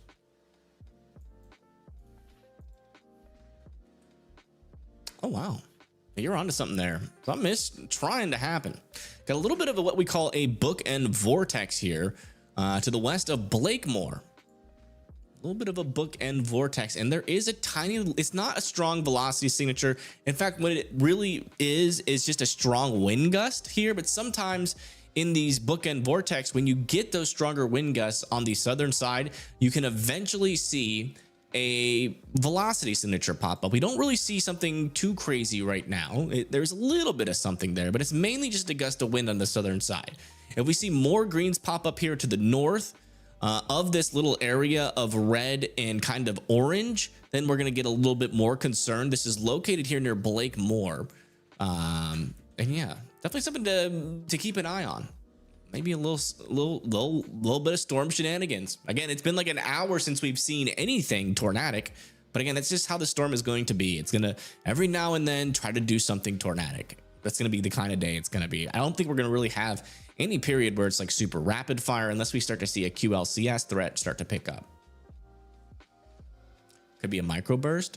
I don't think we're really in like a kind of microbursty environment. Yeah, our latest scan shows mainly just a gust of wind. Instead of those greens increasing, they've kind of faded away there. So it did look interesting, but it doesn't really look that interesting anymore. But we'll keep an eye on that spot. Sometimes you can get little NATOs out of those bookend vortexes. Radar color palettes. This is the Viper HD radar color palette, but Ryan Hall has apparently coined it as his own. Because if you come over here to Weatherwise and you look at their color palettes, it's the exact same color palette as the Radar HD or the Viper HD color palette.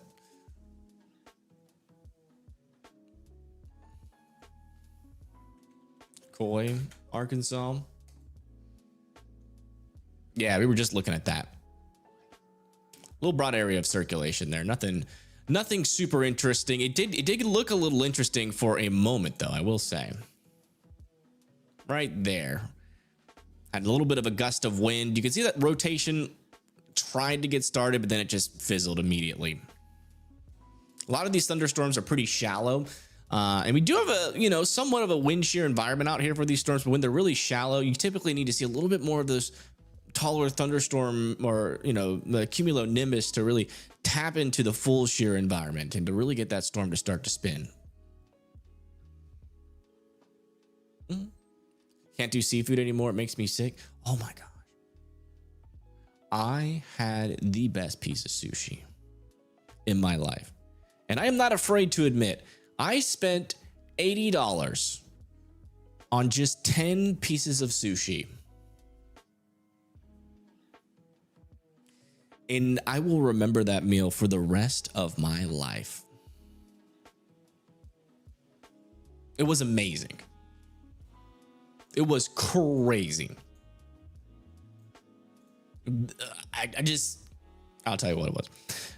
It was Japanese A5 Wagyu on the top of the sushi. On the inside was king crab, covered in a truffle butter sauce. It was like truffle mayo or something. I think that's all it was. There could have been something else in there, but holy crap.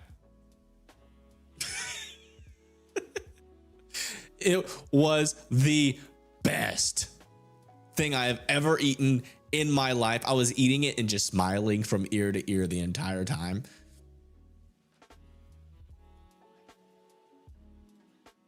It was phenomenal. That's the first time I've ever tried Wagyu. And I saw it on the menu and I was like, you know, it's pricey, but I gotta give it a try. Thank you, Christy, for the 10. Thank you so much. Thank you. Thank you. It did make my stomach kind of explode the next day, but we're not going to talk about that. I think West Memphis, AR, Jonesboro are in the line of tornadic activity. It's kind of messy out there. We've had a lot of questions out over here about this area of the storms. You know, you could make an argument that like environmentally speaking, if you got just the perfect interactions, you could end up with a super weak and super brief tornado. These are the kind of, like, if you do see a tornado up here, this is the kind of tornado that won't destroy your house unless you live in a trailer. If you live in a well-built house out here, or even a halfly well-built house, you're probably not going to see your roof get ripped off by a tornado that gets produced in this environment. It's going to be super brief, super weak. You might see some trees fall down. You might lose some power. Your lawn furniture might go flying. If you have a trampoline, it might end up in the next state. If you have any, fences, you might see a couple pieces of the fences get knocked over, but your house will likely be okay. We're not talking about intense tornadoes whatsoever, especially as you get up closer to Jonesboro, Memphis, Dyersburg, and Blytheville. But if you could technically make an argument that a smaller, weaker tornado could happen over here in the Boot Hill of Missouri, in northeastern Arkansas, into western Tennessee and Kentucky. But again, it's a super low probability. I wouldn't be worried about it. But it's technically possible. That's all I'll say. But the caliber of tornado, as long as you're in the interior of your room, you will survive it. Especially if you're in a well-built house. If you're in a trailer, I would still, keep in mind that you might have to escape to a tornado shelter. So I'd be a little bit more on your toes in terms of awareness. But the main thing that I'm worried about up here for like Tennessee and Kentucky, again, is those winds. And they're not even really going to be that strong. They're just going to last for a while and they're going to be loud. I mean, you could get 40 to 50 mile per hour winds for a couple of hours over there. And that'll be for most of the state of Tennessee, especially like as you get east of Nashville and Bowling Green, going into eastern Tennessee, Kentucky, Indiana, and Ohio.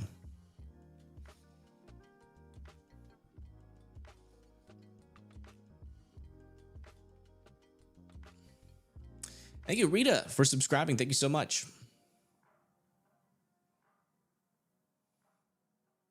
Oh, I'm sorry to hear about that, Lauren.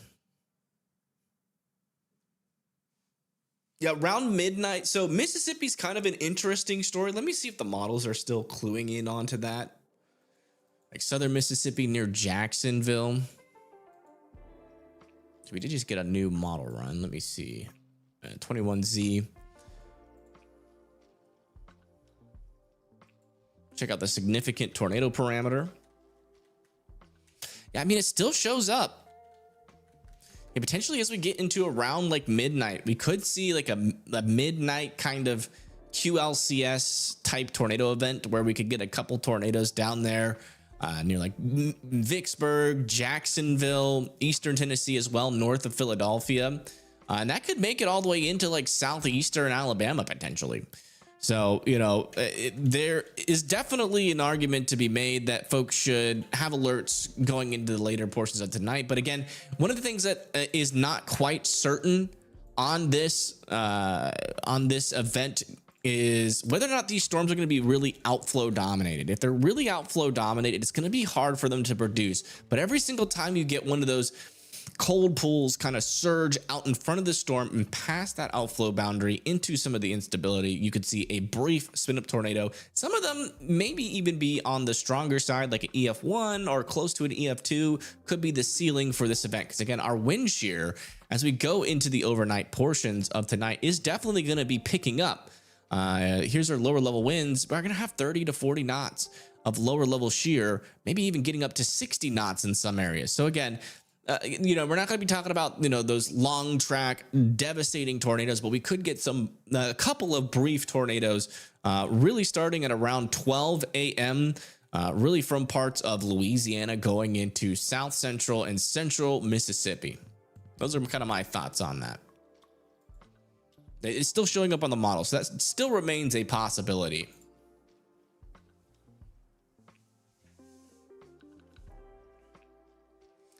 All right, let's come back over here and check in on our velocities. Yeah, still looking okay.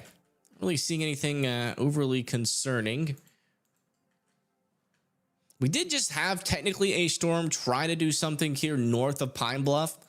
But you know, it fell apart pretty quickly. I'm still coming up here to look at it now a little bit more now that we know that's a possibility.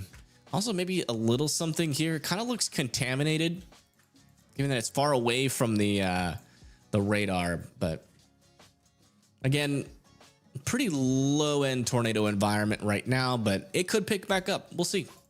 We'll be here for a little bit longer, I believe. And then if not, maybe I'll take a break, get some dinner, and then maybe think about monitoring for 12 a.m. stream. I don't know if I'm gonna have the energy though, so still kind of up in question. Woodworth, Louisiana. Let me check down there. Woodworth, Louisiana. Oh, yeah. You're right. There is a little area of rotation down here. Really an area where we are expecting that to happen. Let me see if we have any cameras down there. It could be possible. That's near Alexandria.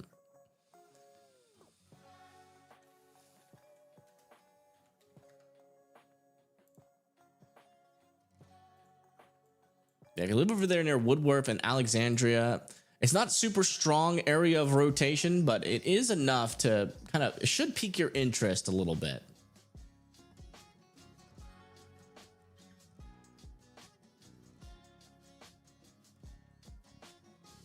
Yeah, we don't have any cameras near that area of rotation. But there is a little bit there. Not, it's, again, it's actually pretty weak rotation.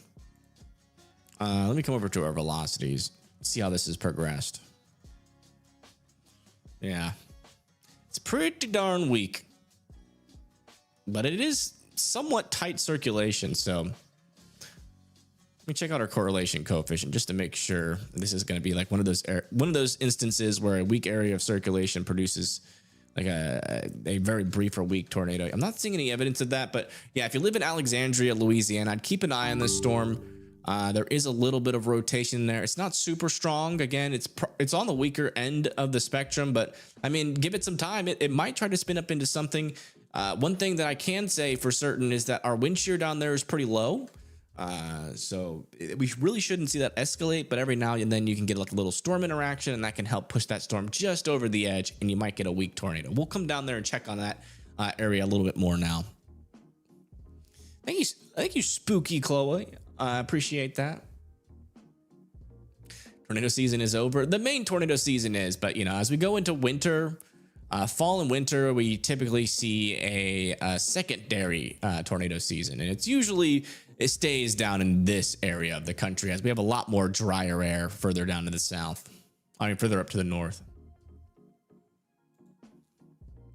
Oh wow, they did put a severe thunderstorm warning on this storm near Tulsa.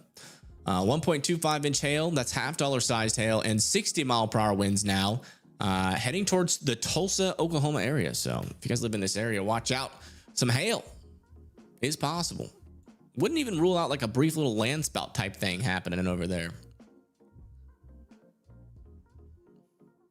Let me see what Justin's doing. Is he giving up? Listen in. Or is he getting gas?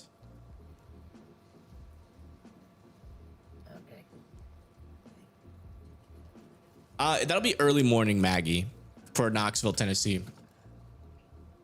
And it will be a line of storms, likely not severe, but you know, I wouldn't completely rule out severe weather in central Tennessee, but I was looking more like a wind event, like a 40 to 5 mile per hour wind gust being possible. So maybe a couple of down limbs, small chance for losing power, but it shouldn't be like overly scary. It could get loud and annoying though.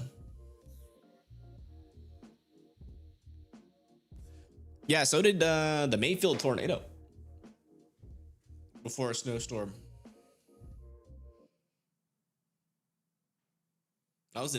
Mayfield tornado happened in December, which is not the time you typically see a EF4 borderline EF5 tornado.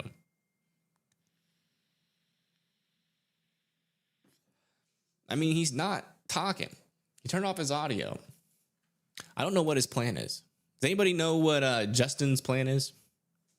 He's still trying to get out in front.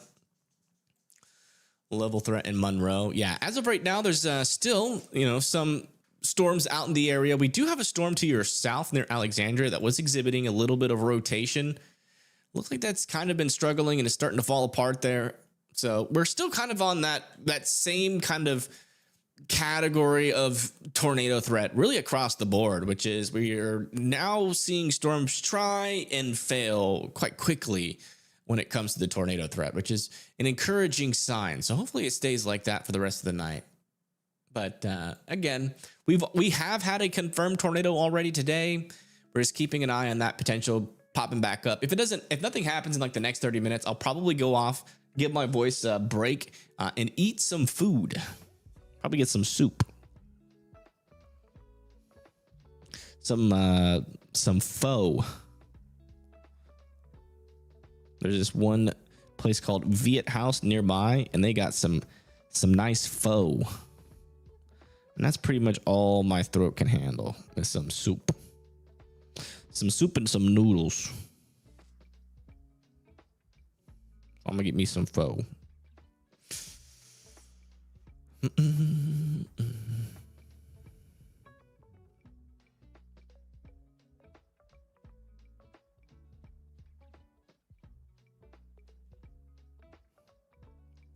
don't have any time to shop, grocery shop. I don't got no food, so I gotta get it from Uber Eats. Be careful eating oysters. I will never eat oysters again, I believe. If I do, well, actually, I did eat oysters after that, but I ate it with a fork. I'll never suck an oyster again. Never again. Oyster sucking is off the table. Please don't, dirty mind that, please. I know you guys in chat. Keep it PG. I do have some Dayquil on the side here that I am going to give a nice little sip on if we do end up getting off in a little bit.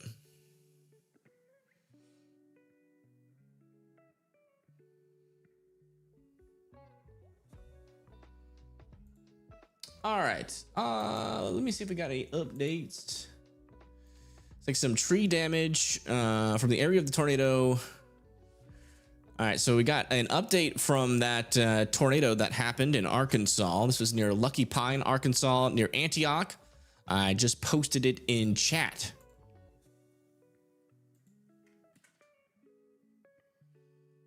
We got a tree down on the road, a lot of pine needles everywhere, a couple of branches. It didn't look like a strong one at all, actually. So hopefully that means like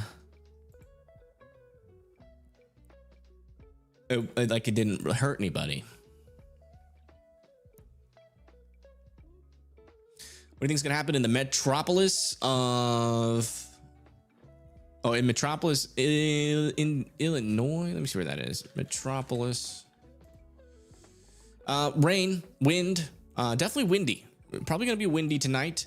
Definitely going to see some instances of heavy rain. And there is still technically a small tornado chance up there. We haven't seen any of these storms really do anything with that, with the environment that it's up here. But it's definitely worth keeping an eye on just in case. Again, if we come over here to our tornado threat, it's pretty low for most folks, but we do have a 5% still like out over here for parts of Mississippi on that late night kind of push of the line. And then we have also a 2% that extends all the way, believe it or not, up into Michigan. So, for anybody that lives from Southern Illinois into Southern Indiana, your main threat, I still believe is going to be those gradient winds, those gusty winds, but you technically can't rule out a small chance for tornadoes.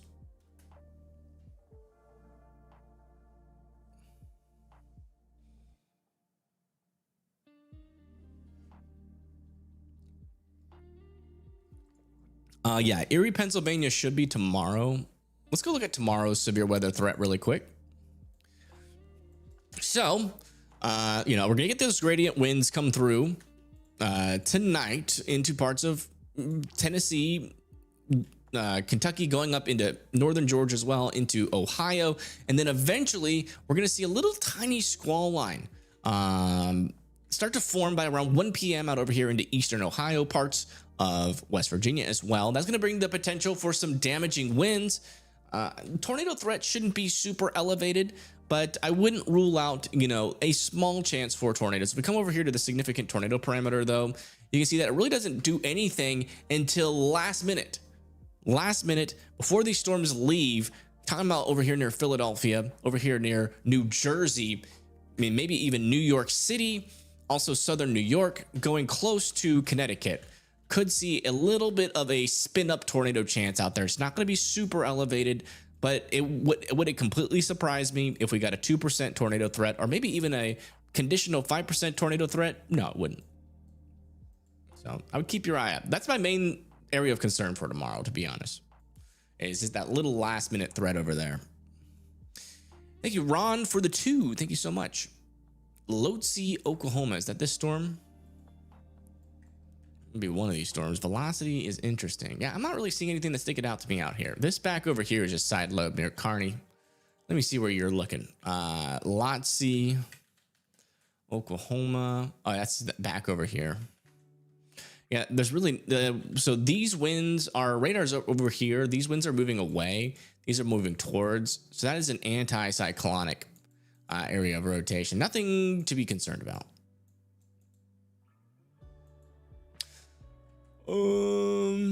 Back over here, still not seeing any new areas of rotation. Still up to 60-mile-per-hour winds heading towards Clarendon and DeWitt. And then back over here near Farmerville, they haven't extended this severe thunderstorm warning in northern Louisiana. By the way, they did officially issue a severe thunderstorm watch.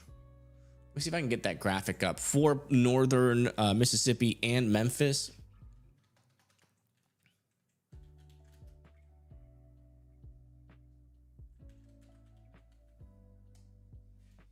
Let me see if I can get that graphic.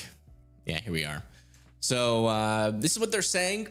They're kind of just parroting what I've been saying. We're all kind of on the same page here. A couple tornadoes could be possible. Again, they're going to be those really weak kind of tornadoes. But I think the main threat's going to be the wind threat. We could get up to 70-mile-per-hour winds.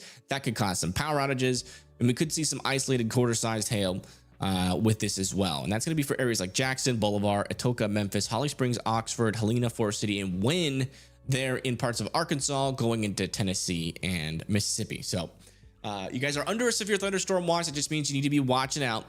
Some of the ingredients are there. Again, it's not a really high-end environment. I wouldn't be scared. I wouldn't be shaking in your boots, but I would definitely be watching it and at least have some way to get alerts just in case something happens. Again, we do have a severe thunderstorm warning with this storm over here near Clarendon, Brinkley, DeWitt. We have seen an area of rotation briefly try to develop out here, but it failed almost immediately.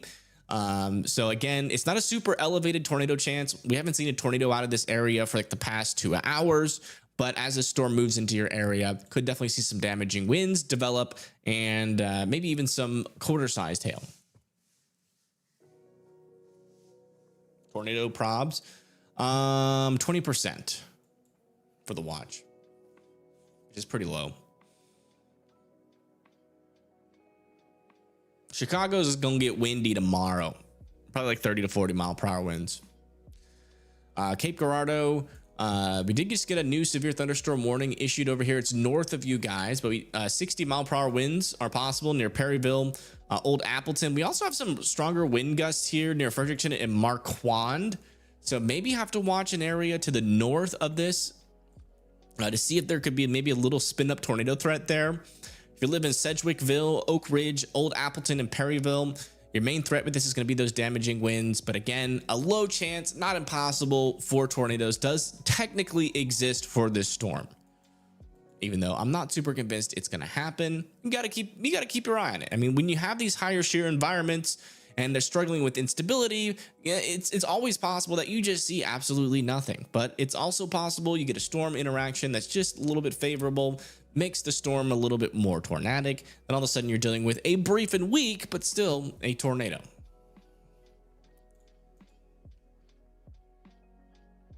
Man, I am talking too much. Let me take some Dayquil. 1 second.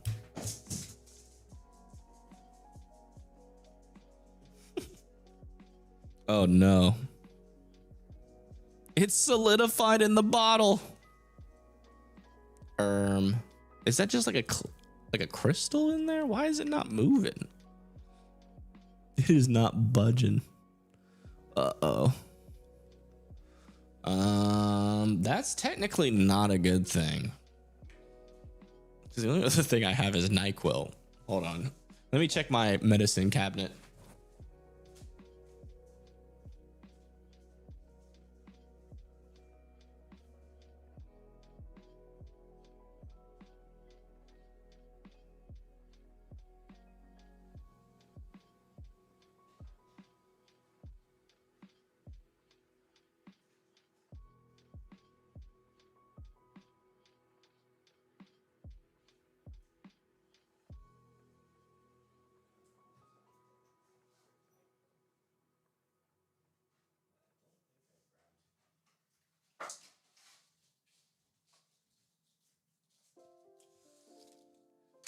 Well, all I have is NyQuil.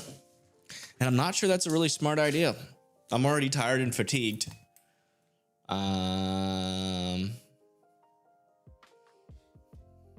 I'm afraid of what our conversations will devolve into if I take that in this mental state.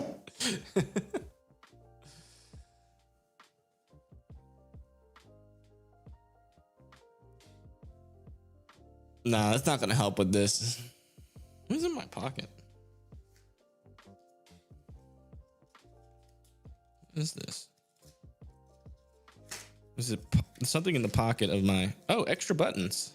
Nice. Okay. I got this from a secondhand store. Found a little pouch. Literally anything could have been in this.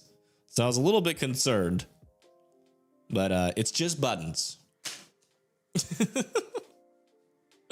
Spoonful of honey. No, I literally inhaled oyster shell. It hurts, not because of like a sickness. It hurts because there's literally oyster lodged into the back of my throat. It's like a cut. Tylenol has been helping, but the only thing I have that has Tylenol in it is this NyQuil. So I might have to take it just to not feel any throat pain.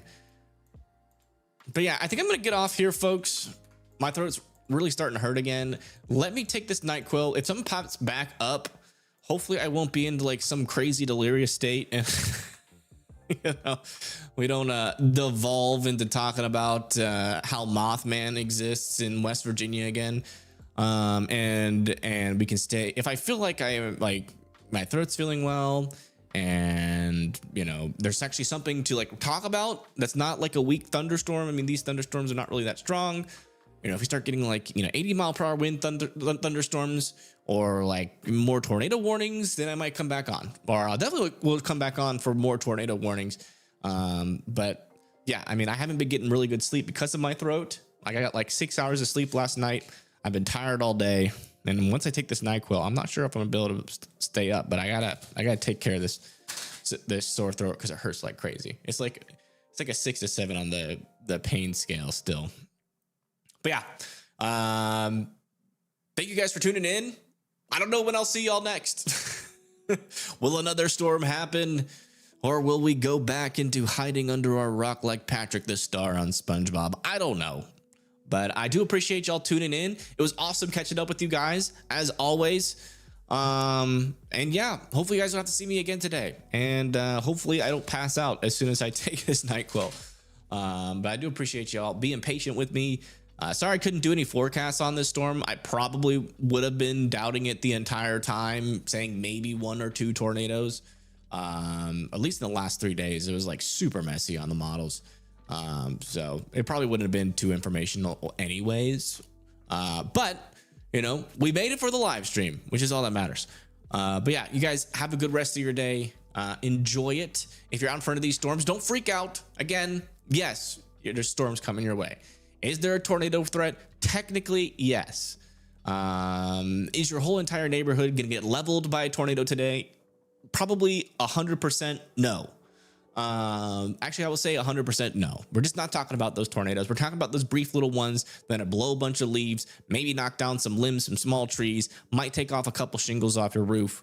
But just have weather alerts just in case. If one does come on and I'm not feeling like crap, and it seems urgent, I'll come back on. But yeah, guys, take it easy. Discord link is in the chat, and I will see you guys later. Can we raid anybody? Let me see if we can raid somebody. I don't know who's live. I want to raid Justin, but his stream is down. We'll raid Justin. How about that? We'll raid Justin. Only the real Evan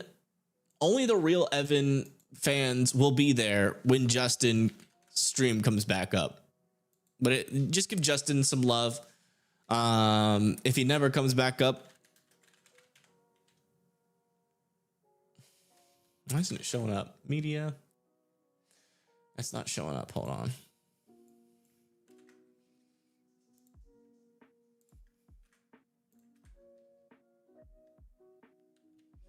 I cannot find his stream. He might not have the rating on his stream.